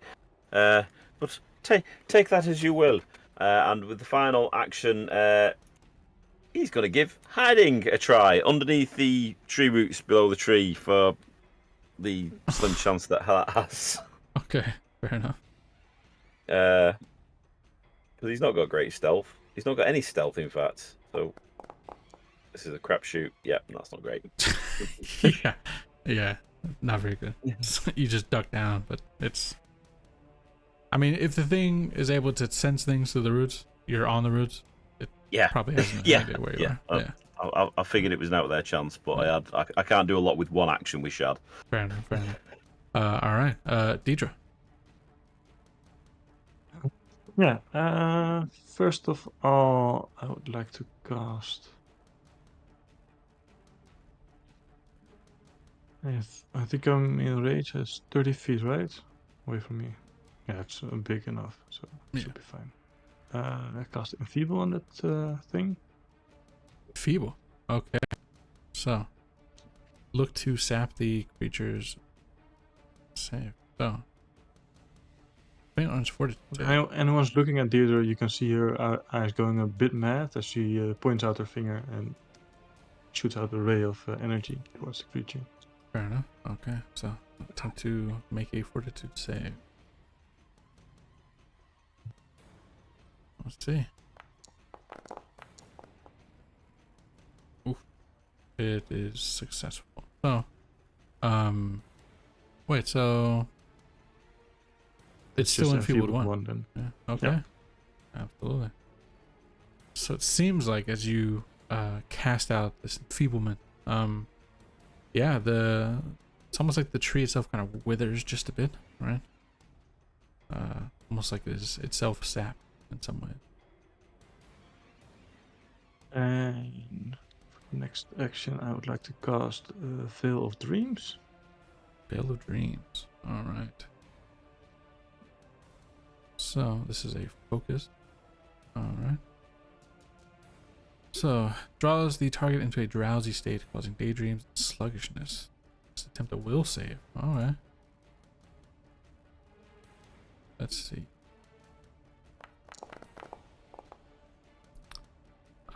It fails specifically because of the frightened effect that Bedivere has somehow caused the creature. So you must succeed at a DC or the. Okay. My familiar is not within 15 feet. 15 feet, I guess, right? I would assume not. Okay. All right. Yeah, in my backpack, but it's quite some distance. Then my All right. So in thingy minutes, doesn't go off. yeah, few minutes too, and Bellatrine is 1. Okay. All right. Oh, so are you getting? Yeah, my Out? familiar needs to be within 15 feet for the familiar of ongoing misery Oh yeah, you'd thing to go off. have to But it move. needs to be closer. Indeed. As long Unless as the they're in roots backpack. also count, but yeah. Oh well, actually, I mean, you make kind of like a good point. Would the roots count? I think probably, right? Like it's all one system. So seems hostile to all creatures other than you, hissing at them if they get too near. When you cast or sustain a hex, you familiar can curse a creature within 15 feet of it, prolonging the duration by 1 round. This is a curse effect. This prolongs only conditions with time duration. So this would. Yeah, this would make the enfeeble one turn, last 1 turn longer. 1 turn longer. Okay, fair enough. And we'll do that manually because if I do it, it'll keep the DC up. Okay, Yeah. nice. So, that's everything on your turn. That's all 3 actions, yes. Okay, Talifer. Oh right, and you take. You can make your recovery check here though. You fail. So the bleed continues, and you take 2. All right. Talifer. Talifer would draw the sword. Well, he's drawn the sword. You've already drawn hasn't it. Yeah. Yeah. You've drawn it. he? And then he will look up at this creature, close his eyes, and slowly step forward, despite all of his instincts. He will go to there. Why is it not doing it? Are you on the measuring tool? Yeah, it might be on the measure. I am indeed. Thank you. It's been a while. And whilst he is stepping forward, he will be slowly, sort of just under his breath, singing the Fall of a Khan, which is the song that he's been, or the story that he's been working on for a long time. He's just singing the verses to himself as he slowly steps forward. All right. So, targeting the, and I'm gonna say, I mean, just as an observation, this is not like anything you've ever read about, right? Mm-hmm. The Knights of Thenaeus, right? The Thenaean Knights. They are. You've never heard about them being like a part of a huge tree or anything along those lines. This seems completely novel as far as any experience that you would have read about, or any research between now or between the past couple of weeks to try and find more information about this. Would have never suggested this. Oh.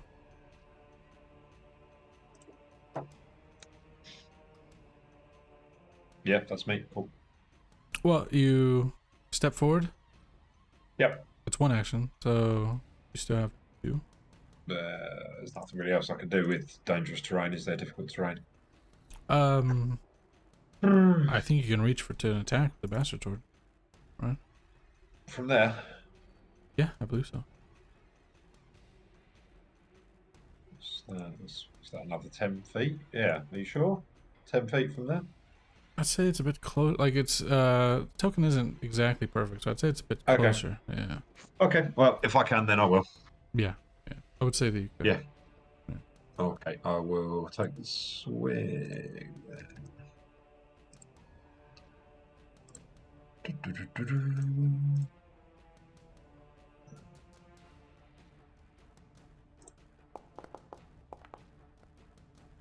All right, and you hit because the creature is frightened.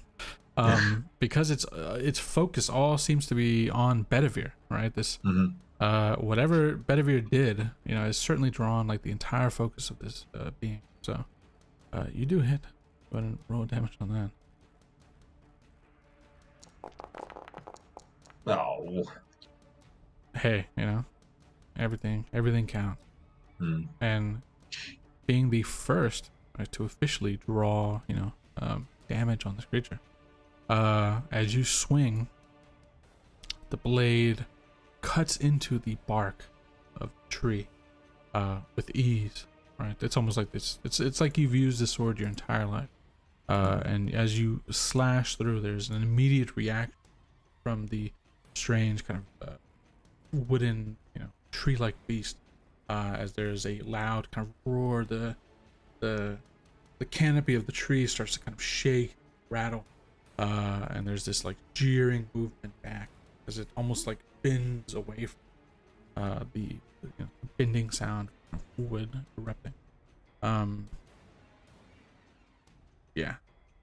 As far as answering the question of whether or not, you know, this blade could hurt a Thanean Knight, you feel as though it's been answered.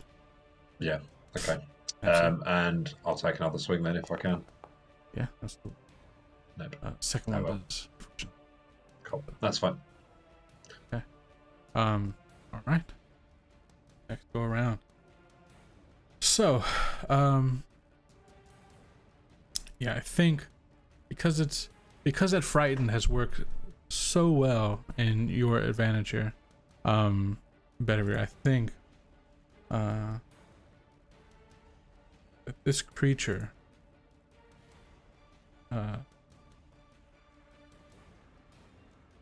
yeah, is going to target you with this. I need you to make me a fortitude saving throw. Oh my 27. goodness. So it's basic, so you still take half, but one of the tree roots underneath your feet is gonna kind of reach up and kind of grip around your ankle. And this moment there's this intense pain as it squeezes tightly, but also as you take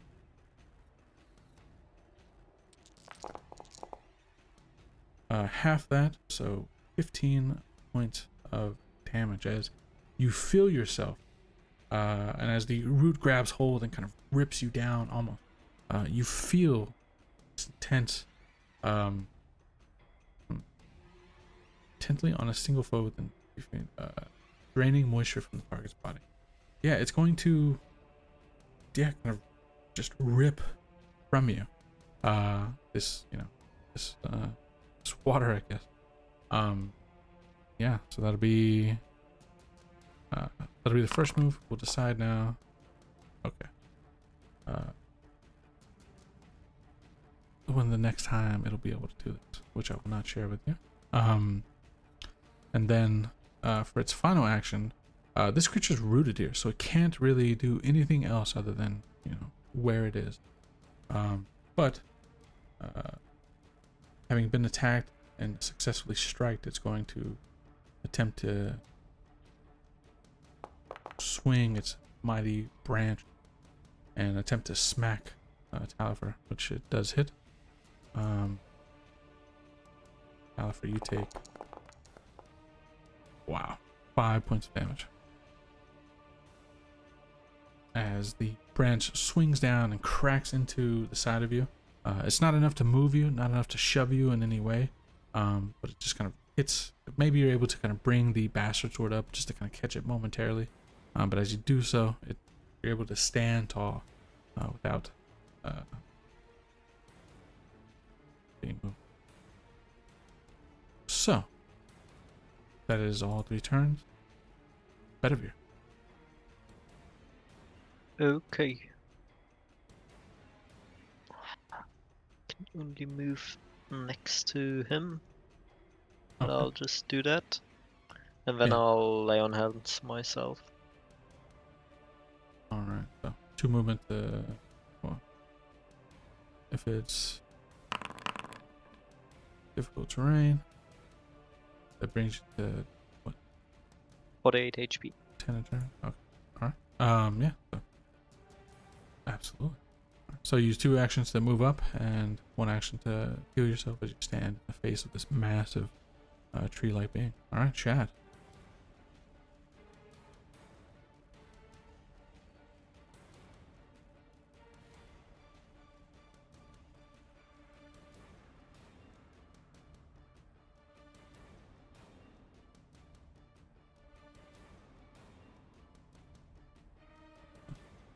Shad. Sorry. Yes. I was going to say, okay, everyone. This is probably going to piss you all off a little bit, but I believe the means justify the end, and Bowen was okay with this. And with the lake creature in front of him, he is going to cast at 2nd rank, 2nd level, Summon Undead on this creature, and from it, the skeleton literally will rip itself out of the corpse to form a skeletal soldier. Skeletal soldier. All right. And that's Shad's turn. Yeah, let me put something down to represent what you've now.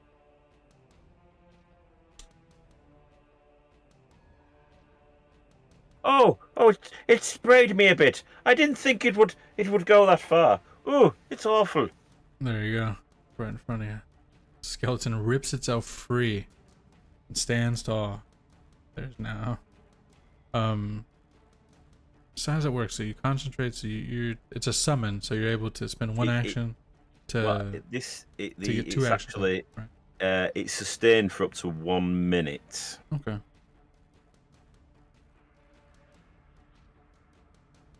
Yes, you have to use 1 action to sustain it. No, but what I'm saying is, since it's a summoned creature, am I not mistaken that, it works like familiars do, or like eidolons Yes, do? it's a minion. A minion. Because I looked this up. Alright. So I need it to be a minion. Yeah. Okay. So, yeah, like 1 action to make it do 2 actions, right? If I'm not mistaken. Okay. Perfect. All right. Yeah. However that may bother the rest of you, who knows? But yeah, the skeleton rips itself out of the creature and stands tall with its own weapon and blade at hand, ready to follow the whim of God. And that's all 3 turns. So. Yeah, that's it. All right, Deidre. All right, Chad. I will just move up here a little bit. What the fuck? And I will stand behind Telefer. And I don't bet an eye when I command my own minion to come out and will crawl on the space beneath Telefer. Hopefully Okay. that he doesn't really seize it. But Okay. This severed hand is pulled from the backpack, dropped down. Oh, yeah, and as action he will do. It's the 1 action for the hand to move to Telefer space and 1 action to do lend a hand. It's not in Foundry, but it's basically as a reaction he gets +1. okay. And I will cast Evil Eye on the tree thingy. Evil Eye. Okay. So. Looks to. And again, that's a hex, so it will trigger the other ability as well to increase the duration of the enfeebled again. All right. Let's see. Roll. It critically succeeds on Evil Eye. What? Okay. That's all 3 actions, yes. Okay. Perfect. So, Talifer, stand. Oh, yeah, make your recovery check. Yeah. Boy.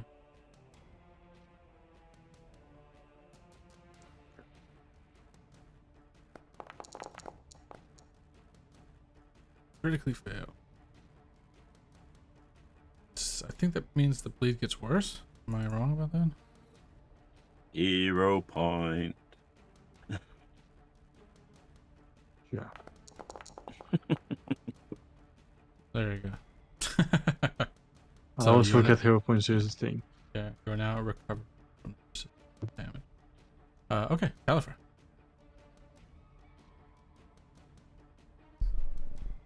So Talifer being surrounded by 2 necromantic creatures all of a sudden is what the fuck is the what? Chad, is You will that just yours? you will hear Dieter say, Gulliver, lend him a hand, please. Okay.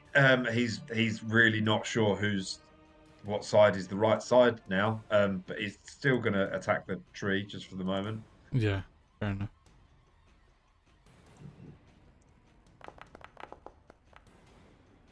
Does hit. Gonna roll damage there.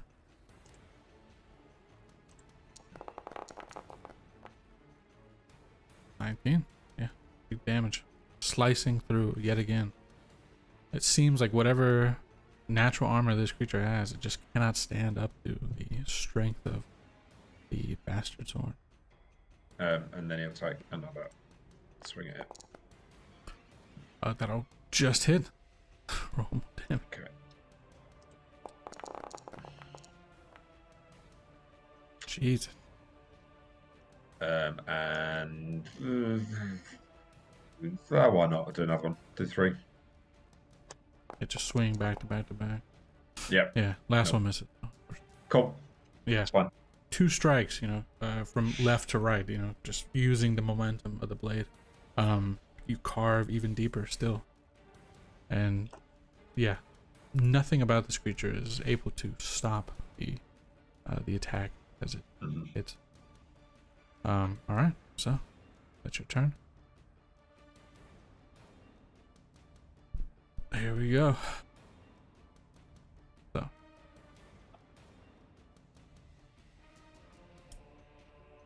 let's see. Come back around. Yeah, I think the fear's gone, so the focus is less on Bedivere. But Talifer, you've hit this creature twice. Extremely, hard shots.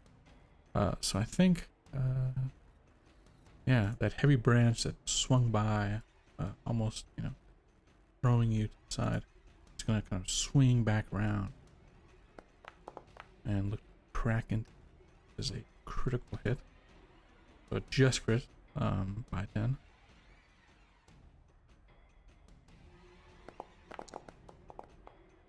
You take a huge blow. 28 points of damage. Swings by, cracking, hitting into you. So that's 1. Oh, it doesn't have it. Holy shit. Okay. Yeah, it cannot.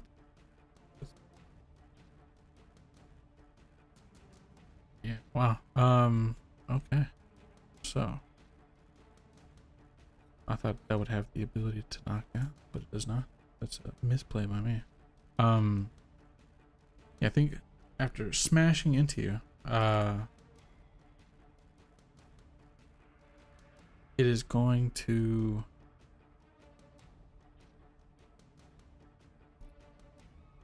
Yeah, I think it's probably going to. Actually, at this point, we'll do 1, 2 for Talifer, 3, 4 for Bedivere. Yeah. Okay. 2.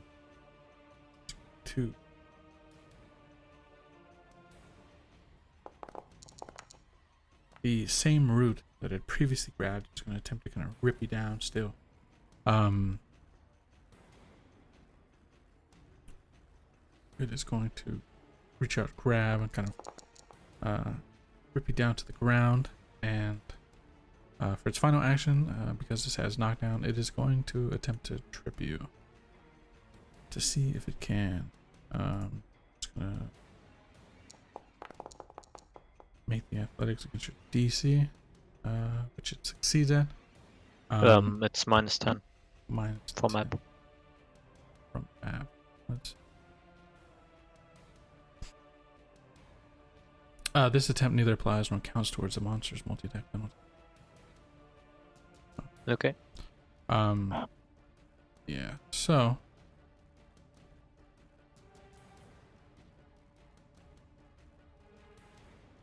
You will be pulled to the ground and drop prone. Oh, you already got that on. Okay. All right.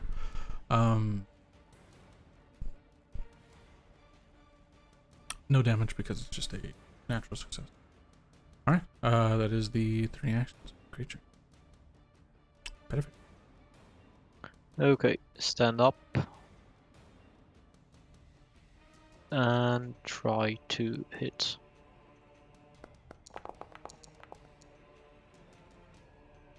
Nice. Yeah, hit by 1. Nice.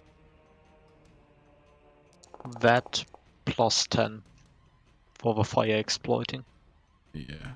So it's going to be. I have to do something manually. We'll do it like we'll do the natural damage here, and then I'll have to do it manually.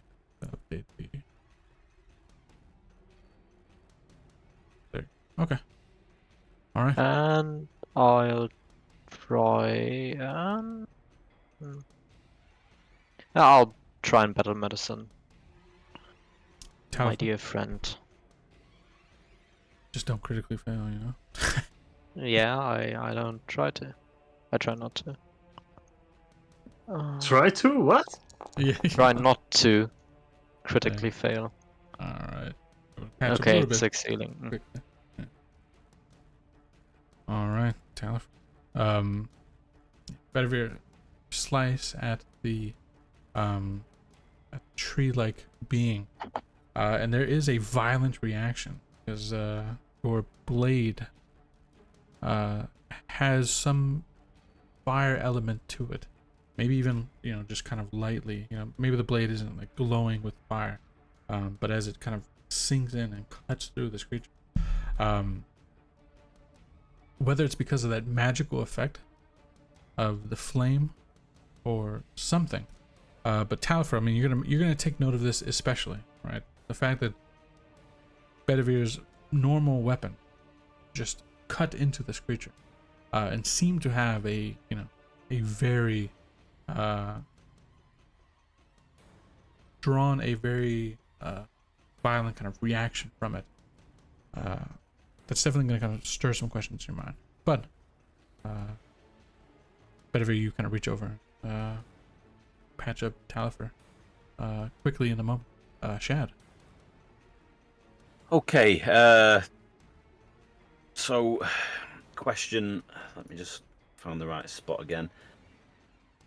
This spot here is with the token. Is that in contact with the creature? Yes, I would say it is. Okay. Shad will use one of his actions to sustain the summon undead, and with that action, he also gets to use its 2 actions. Yeah. Yes. Otherwise, Absolutely. yeah. Okay. So with those 2 actions, he's going to move the skeleton is going to go up. This is going to go. Your name is Hugh. Go there. Okay. And so that's 1 action spent. Yeah. Yes. Okay. With his second action,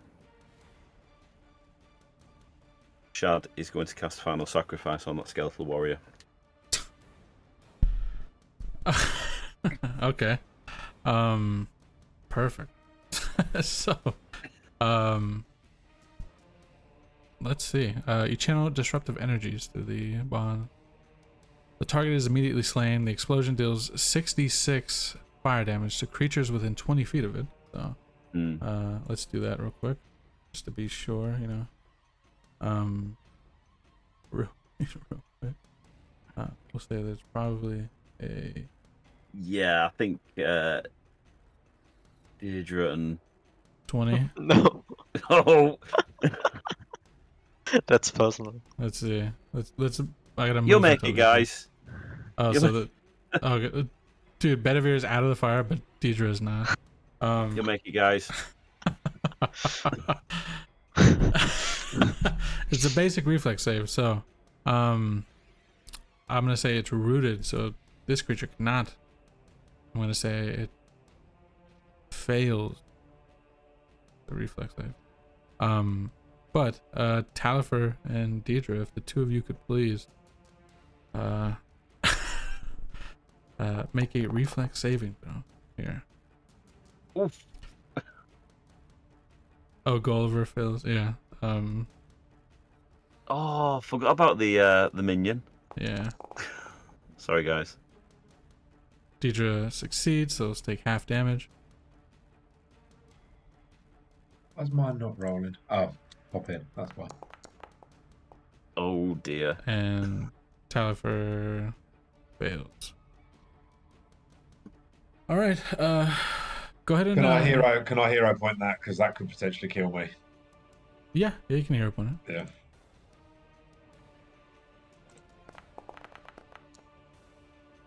Okay. There you go. That's enough to take half damage. Yeah. All right. Go ahead and No. 25. Oh, fuck no. All right. Let's see. Let's see if Talifer makes it out. Let's see. Half damage on Talifer. 8 left. Deidre, half damage. What is that? There you go. Where the fuck is Cole? Can't see him on the token. That's the. Okay. Oh, he's underneath me. He's Yeah. on fire. Gulliver takes full damage and is blown to smithereens. Sorry, Nick. Bedivere, you avoid the fire because you avoid the flame Barely. because Talifer face tanks it all, basically, right? We'll just remove Gulliver from the field of battle. And Jesus Christ, that's 25 points plus an additional 10. And it's fire damage. And it is fire damage. Well, that's where the additional 10 comes from. So it's Right. 35 total in damage. Genuinely, so the skeletal guard just He's gone. shambles over the roots, right? Slowly approaching. And then from the interior, from the bones of the creature itself, right, there starts to be these cracks and then this red hot energy before the entire skeletal remain of the creature just, pops, cracks out and shoots flame all across this root system, but all on, directly into the face of this creature itself.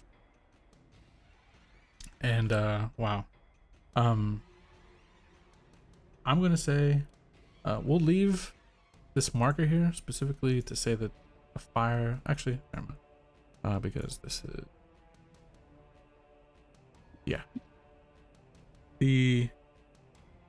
the blast itself is so powerful, and the fact that it's fire, 35 damage.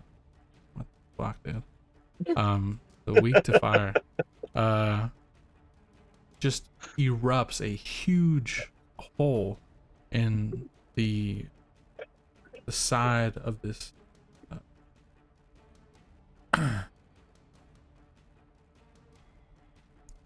side of this tree, blasting shards of bark, and I'm gonna say it's almost like a tree that's been cut appropriately from the one side. It's starting to tip and you can hear the sound of the wood creaking and ripping as the weight of the canopy above it starts to pull it down towards the left. I'm gonna say, since you hit it on this side, the tree itself is falling to this direction, right?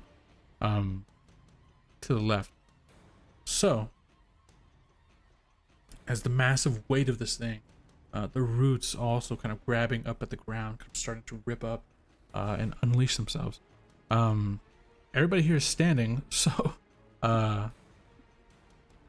we'll say that as far as combat goes, the encounter is over, but escaping this tree suddenly being fell, right, and starting to move and shift. I mean, you're standing on the root system itself that's starting to not burn and crisp up. I think I need another reflex save from everybody. Shad, go ahead if you wanted to say something real quick. We'll do the reflex save. The question was. Oh Jesus! Oh Jesus! Oh! Oh my goodness. Okay. Wow.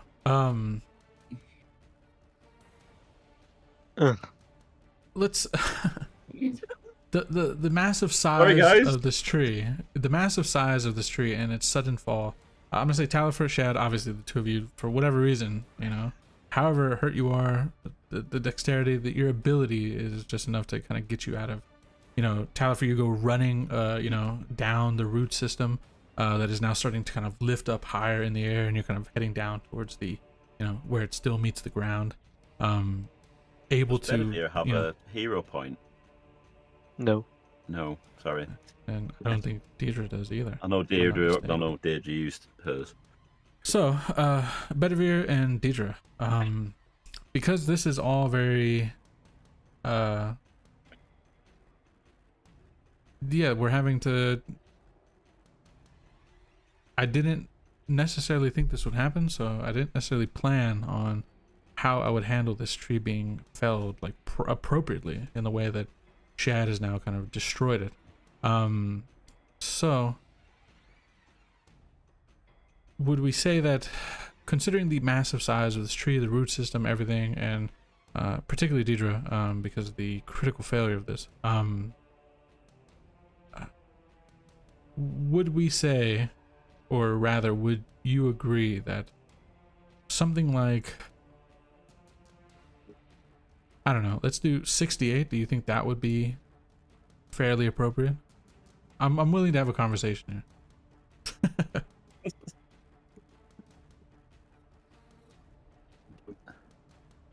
I think it's quite a bit. I'm gonna say that in this moment that only Deidre critically fails, so Deidre will have to take double damage from this. But Bedivere, I would say that you, because you didn't critically fail, although you got extremely close. I didn't intend this to be the most difficult task to do.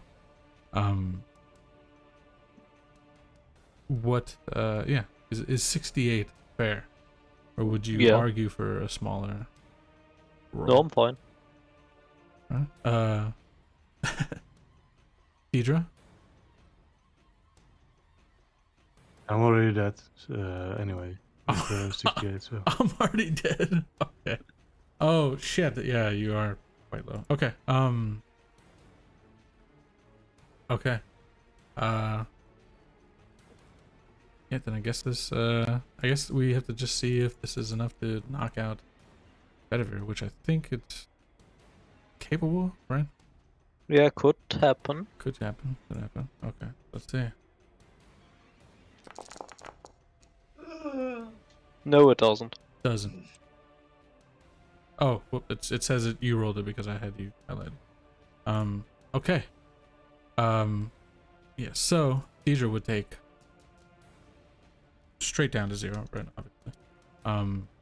So Deidre is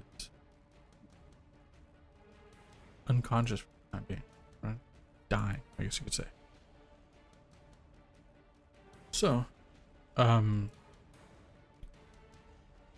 tree tilts, slams down into the earth, and even as it does so, there are screams, there are yells from the surrounding area. That general direction is actually kind of where a lot of these smoke and flaming kind of like wisps were coming from. So that direction seems to be, the tree seems to have unfortunately fallen almost directly in the direction of the others that were also in on this attack. despite that, hearing the sound, hearing the screams of horror and pain, with that, Bedivere, you are, some of the root system unearths itself and kind of slams into you. Same with, well, actually, not with anybody else. Talifer, you get off scot-free, and Shad, yeah, scot-free as far as damage goes. You're able to avoid any roots, any branches, any of the canopy collapsing down on top of you. I'm gonna say that Deidre isn't like crushed to death or anything. I'd say that Deidre is just hit, violently by some branch and just kind of, almost looks broken as the old woman's body kind of flies through the air momentarily before coming slamming on the ground and kind of skidding to a halt. So I'd say that you're away enough from the tree, and that fire, that attack of Shad has continued to ignite the root system, so it is still starting up in flames. So you have to act quickly here, because the root system, everything is all catching fire, it's all fallen, everything is going to shit. So Shad, what do you want to do? Shad is going to cast Stabilize on Deirdre. Okay. So she's no longer dying. No longer dying, but remains unconscious. Okay. Remains unconscious. And he's going to shout to the two, could you drag her away? And just give me a chance to do a little more down the line. Let's just buy some time and get away from here. Okay. Talifer. Yeah, Talifer will just very, very quickly just pop one of these minor healing potions that he's got, just so he's not quite so close to being dead. Okay. Yeah, there's help coming on that, but Okay. just kind of another round of actions for Shads. And then I will respond to what Shad was saying and just quickly just grab Deirdre. Yeah, Deidre's a sweet old lady on a motorized cart, so no. Yeah. No. I'm just gonna pull her as far away from the fire as I can. Absolutely. Bedivere, would you like to? I wanted to give her a healing potion. Oh, okay. So I still have my last one. yeah, we'll say that it can happen at the same time. So feel free to apply that. Yeah, and as Talifer, drags and pulls Deidre away from the attack and everything, Bedivere, you step forward and kind of quickly kind of pop open the healing potion, kind of place it immediately. Deidre's able to drink it back, and Deidre, from a moment, seeing that the flame of that thing just burst out, and then before even having an opportunity to respond, react as the tree falls, before everything went dark, right? You find yourself back now, prone, being dragged by your arms by Talifer, while Bedivere has quickly just kind of given you one of the healing potions that you probably would have given him.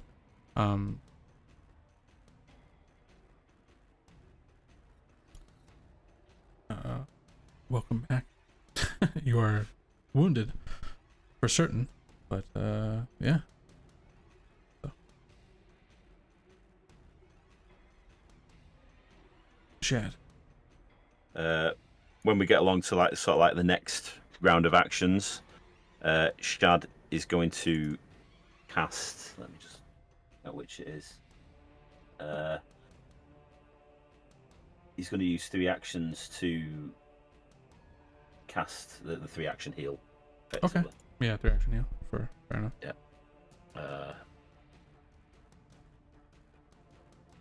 So. Oh, use the damaging one, but it's fine. So just everybody gets another 4. Another 4. Yeah, I can only damage though. You have to do it manually, unfortunately. Yours up to 12. And yeah. and that's 3 actions. Then the next actions after that, he will give up the 2 potions that he's got to the 3 to sort themselves out. Okay. To Yeah. split to whoever needs it most. Fair enough. Okay. So you pass it around. Absolutely. Well, I think that went pretty well. Yeah. Wasn't even close off.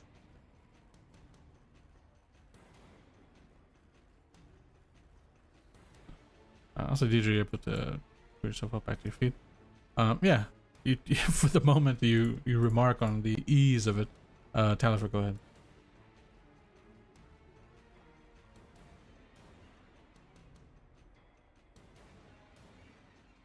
If you're talking, you're muted. Oh, sorry. Can you hear me? Yeah. Yes. Yeah. No. Oh, okay. Yeah. So Talifer he's just thinking about what he's seen, and now that he's got a bit of breathing space, thinking about this creature and what it was.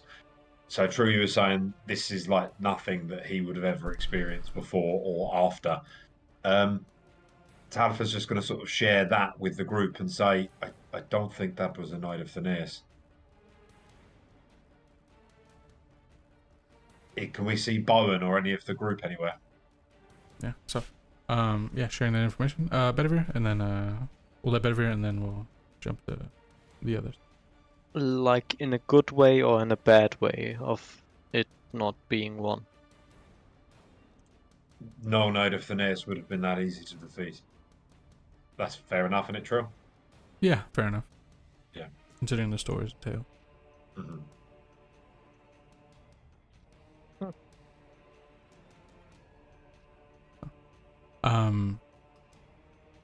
All right. So as you kind of make mention of that, yeah. Shad, because you're the one who made the tree fall, go ahead and roll me a d6, please.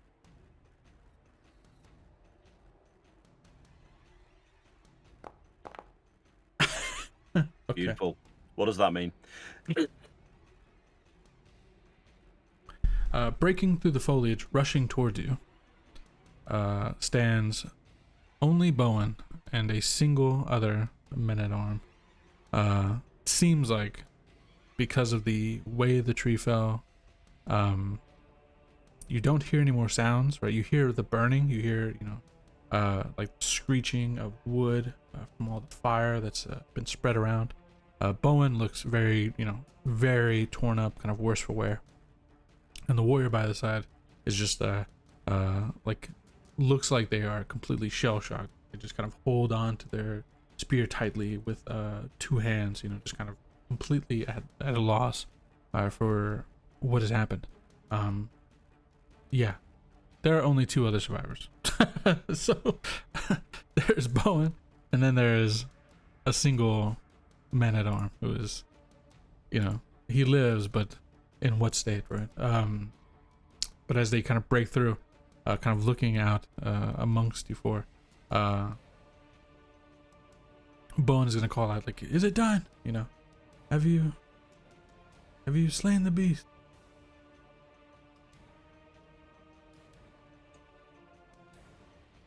Why, yes, my lord.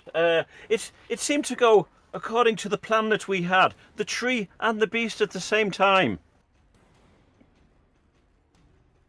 He's kind of out of breath, he's gonna just call out loudly, like, "Back to the boats," just like calling for a retreat almost. And he and the single men-at-arm will start to make their way back. Before anybody leaves, the 4 of you can roll me a perception check here.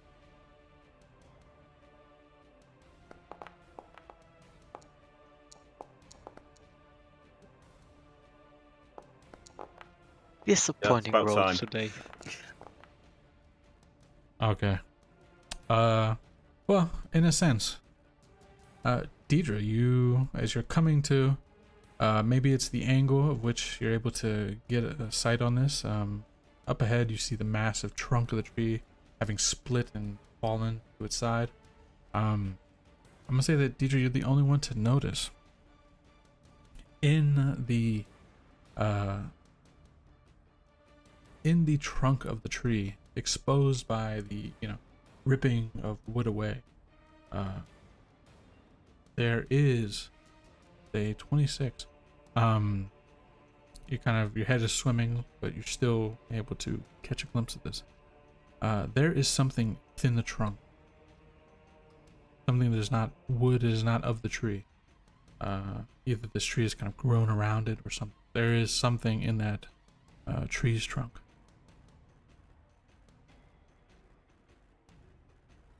Now, Kind the of something, fire, or just something?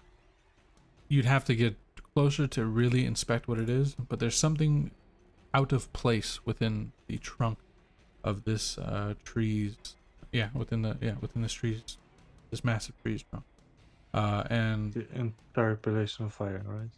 yeah, and I'm gonna say that at this point, a few moments later, the fire is spread, maybe a bit considerably, like maybe we'll say like in this direction, right? So not yet reaching you, but for you to get there, you would have to figure a way through the flames, or if you reacted quickly enough, maybe you could do something like that.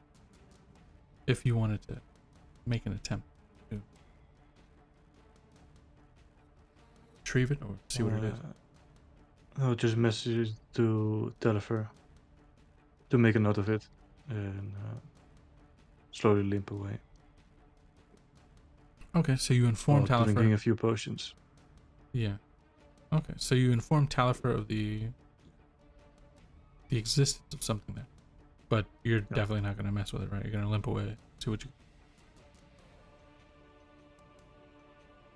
Okay. While drinking 2 potions. So. Fair enough. All right. What is everybody doing? Is everybody kind of rushing away from this?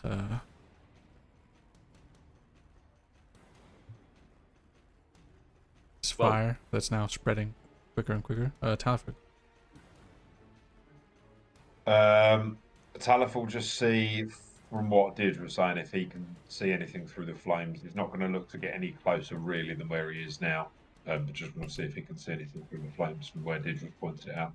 Absolutely. When Deidre points it out, absolutely you can see. You look, you have to squint your eyes, but it takes a moment.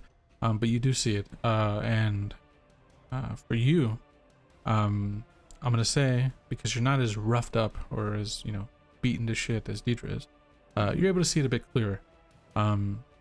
To you, it looks like the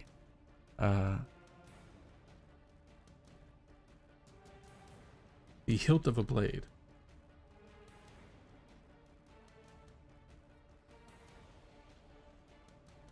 Okay. Yeah, just kind of shunted up. Like the blade portion is probably down deeper into the root. Okay. Oh. Okay. All right. Thank you. Yeah. All right. So, limping away. I'm assuming that's what everybody else is doing. Just getting the fuck out of here now. Well, I mean, Shad isn't really aware of this thing in the trunk. Yeah, it was only shared from Deidre Yeah. to Talifer. In that case, Bowen has ordered everyone back to the beach, to the boats, and Shad is going to go, "Why, of course, my lord. I follow your lead." And he will make his way that way as well. Fair enough. All right. Bedivere? No, I'll join in on that. Didn't notice anything, so I'll just get going. Okay. All right. So, the 4 of you, Deidre and Talifer maybe, or at least Talifer, a bit weary to leave, but still, considering your health, you rush away from the burning roots and tree, back down to the back down to the shore of the small island. And so many boats are kind of left here. But making your way back, I mean, you only really need just the one to carry all 6 of you. But we'll say that, you know, maybe it's like the party splits, Bowen and the men at arms and you 4. But there are so many more boats here, right, that are just left behind, and they're going to be left behind because there's, you know, nobody to. Are you leaving the town with broken legs? Yeah, you tell me. I mean, the fire is spreading incredibly fast, and while everything is quiet, you know, maybe the assumption is that they were crushed in the massive trees falling. Well, are they on the journey back to the beach? From our position. Yeah, from your position, because you had to kind of start to flank, I would say, yeah. Okay, so you know, let's do. Shad will do a basic medicine test to see if he thinks anybody can be saved. If that's okay. They could all be saved if you. Technically, they only have like really badly snapped legs, so Okay. in a sense, Right. each of them could probably survive. But with how fast the fire is spreading, how many you can save is a question here, because it depends on the efforts. Shad will stop and says, "Okay, gents, there's 10 of you. There's only 1 of me. I can help 1 of you. Who's got the most gold?" Talifer will help as many of these people as he can as well. I'll So- try to. Try to as well. All right. I'll say Yeah. Dieter will also try maybe Shad this will one help with the highest bidder. okay. Fair enough. I'd say with Bowen helping as well, and the other man at arms, I'll say, Shad, you're a pretty big guy. You could probably help 2, right? Deidre, you could probably help 1. Bedivere, so we'll say 2, 4, 6. Deidre helps 1. That's 7. Yeah, 2 for Bowen and 1 for the. Yeah, I'll tell you just enough, since you're all helping. Just enough. But the fires spread quite fast. So, go ahead, Shad. No, but with 1 on either side as he's you know struggling and waving because he might be big but he's not that strong. He's going to say, "So boys, while we're making our way to the beach down there in the boats, I'll want you to deposit your gold into my pockets as we go." Yeah, fair enough. Right. Okay. All right. So, yeah, fuck it. I'll say since everybody's tagging in, yeah, let's not go to the trouble to see how many survive this. We'll just say that because everybody puts forth the effort, and because I did say they were back towards the beach, so they probably would have been out of range. I'll say that you're able to get the other 10 brought back. So, yeah, so 4 boats, right? But still, a greater number is still left behind. A great number of boats is still left behind as the fire continues to spread across the island. The black pillar of smoke continuing to kind of raise above as whatever it was that was on this island continues to rage and burn. And you're able to cross the dark waters of the Lake Moldir. Crossing, getting distance enough away that the heat of the flames behind you no longer, scorching you or radiating in your direction. You're far enough away that, you don't feel the heat anymore until you cross onto the opposite side. Having survived somehow against initially what you thought and what had all indications of being some sort of Knight of Theneus, but on second thought now, as you reach the safety of the opposite shore, what this thing was, I mean, if it was a Knight of Theneus, and there's something strange happening at the very least. This is not to the memory, not to the memory that you would have had, or any would have had in written history. So, having survived,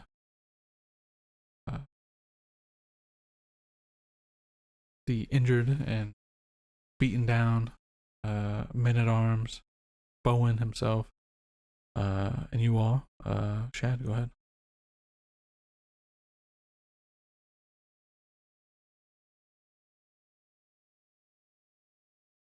If you're talking to me. Well, Shad will take a moment when the opportunity presents to get Bowen's ear and just say, "So, about the other side of our bargain." Yeah. Very well. Let's make it back. Kind of. Wise words, my lord. And with that, just leave it. All right.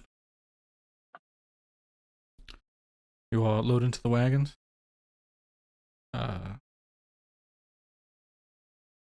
Each with your own, thoughts on what this encounter was, how it went, positive or negative. Talifer having used the ancestral blade, right? Seeing it in action, seeing it carve through, and feeling at no loss of ability to use it. Deidre having faced death directly, right, and brought back from the precipice. Talifer having having exposed, right, the full extent of the magic which he has been studying and attempting to master, and Bedivere having, I think maybe for Bedivere it's best to say that this was like the first time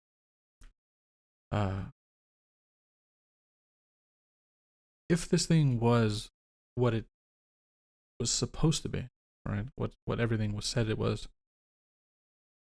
None of what you did should have injured this thing, right? None of what you did should have worked. It should have all kind of hung on whether or not Talifer is able to, to hit the beast with the blade. But I'd say for Bedivere, I mean, maybe this is like a confirmation that the studies of a thaumaturge, right, are well worth it, and that in time, a thaumaturge may even be able to find the weaknesses of legendary or mythical creatures such as like the Knights of Theneus,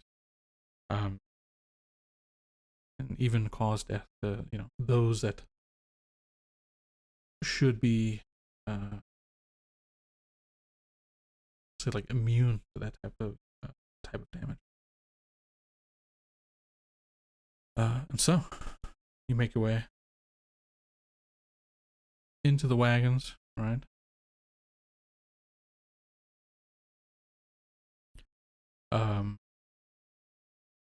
And start the journey back to Lynn Ward.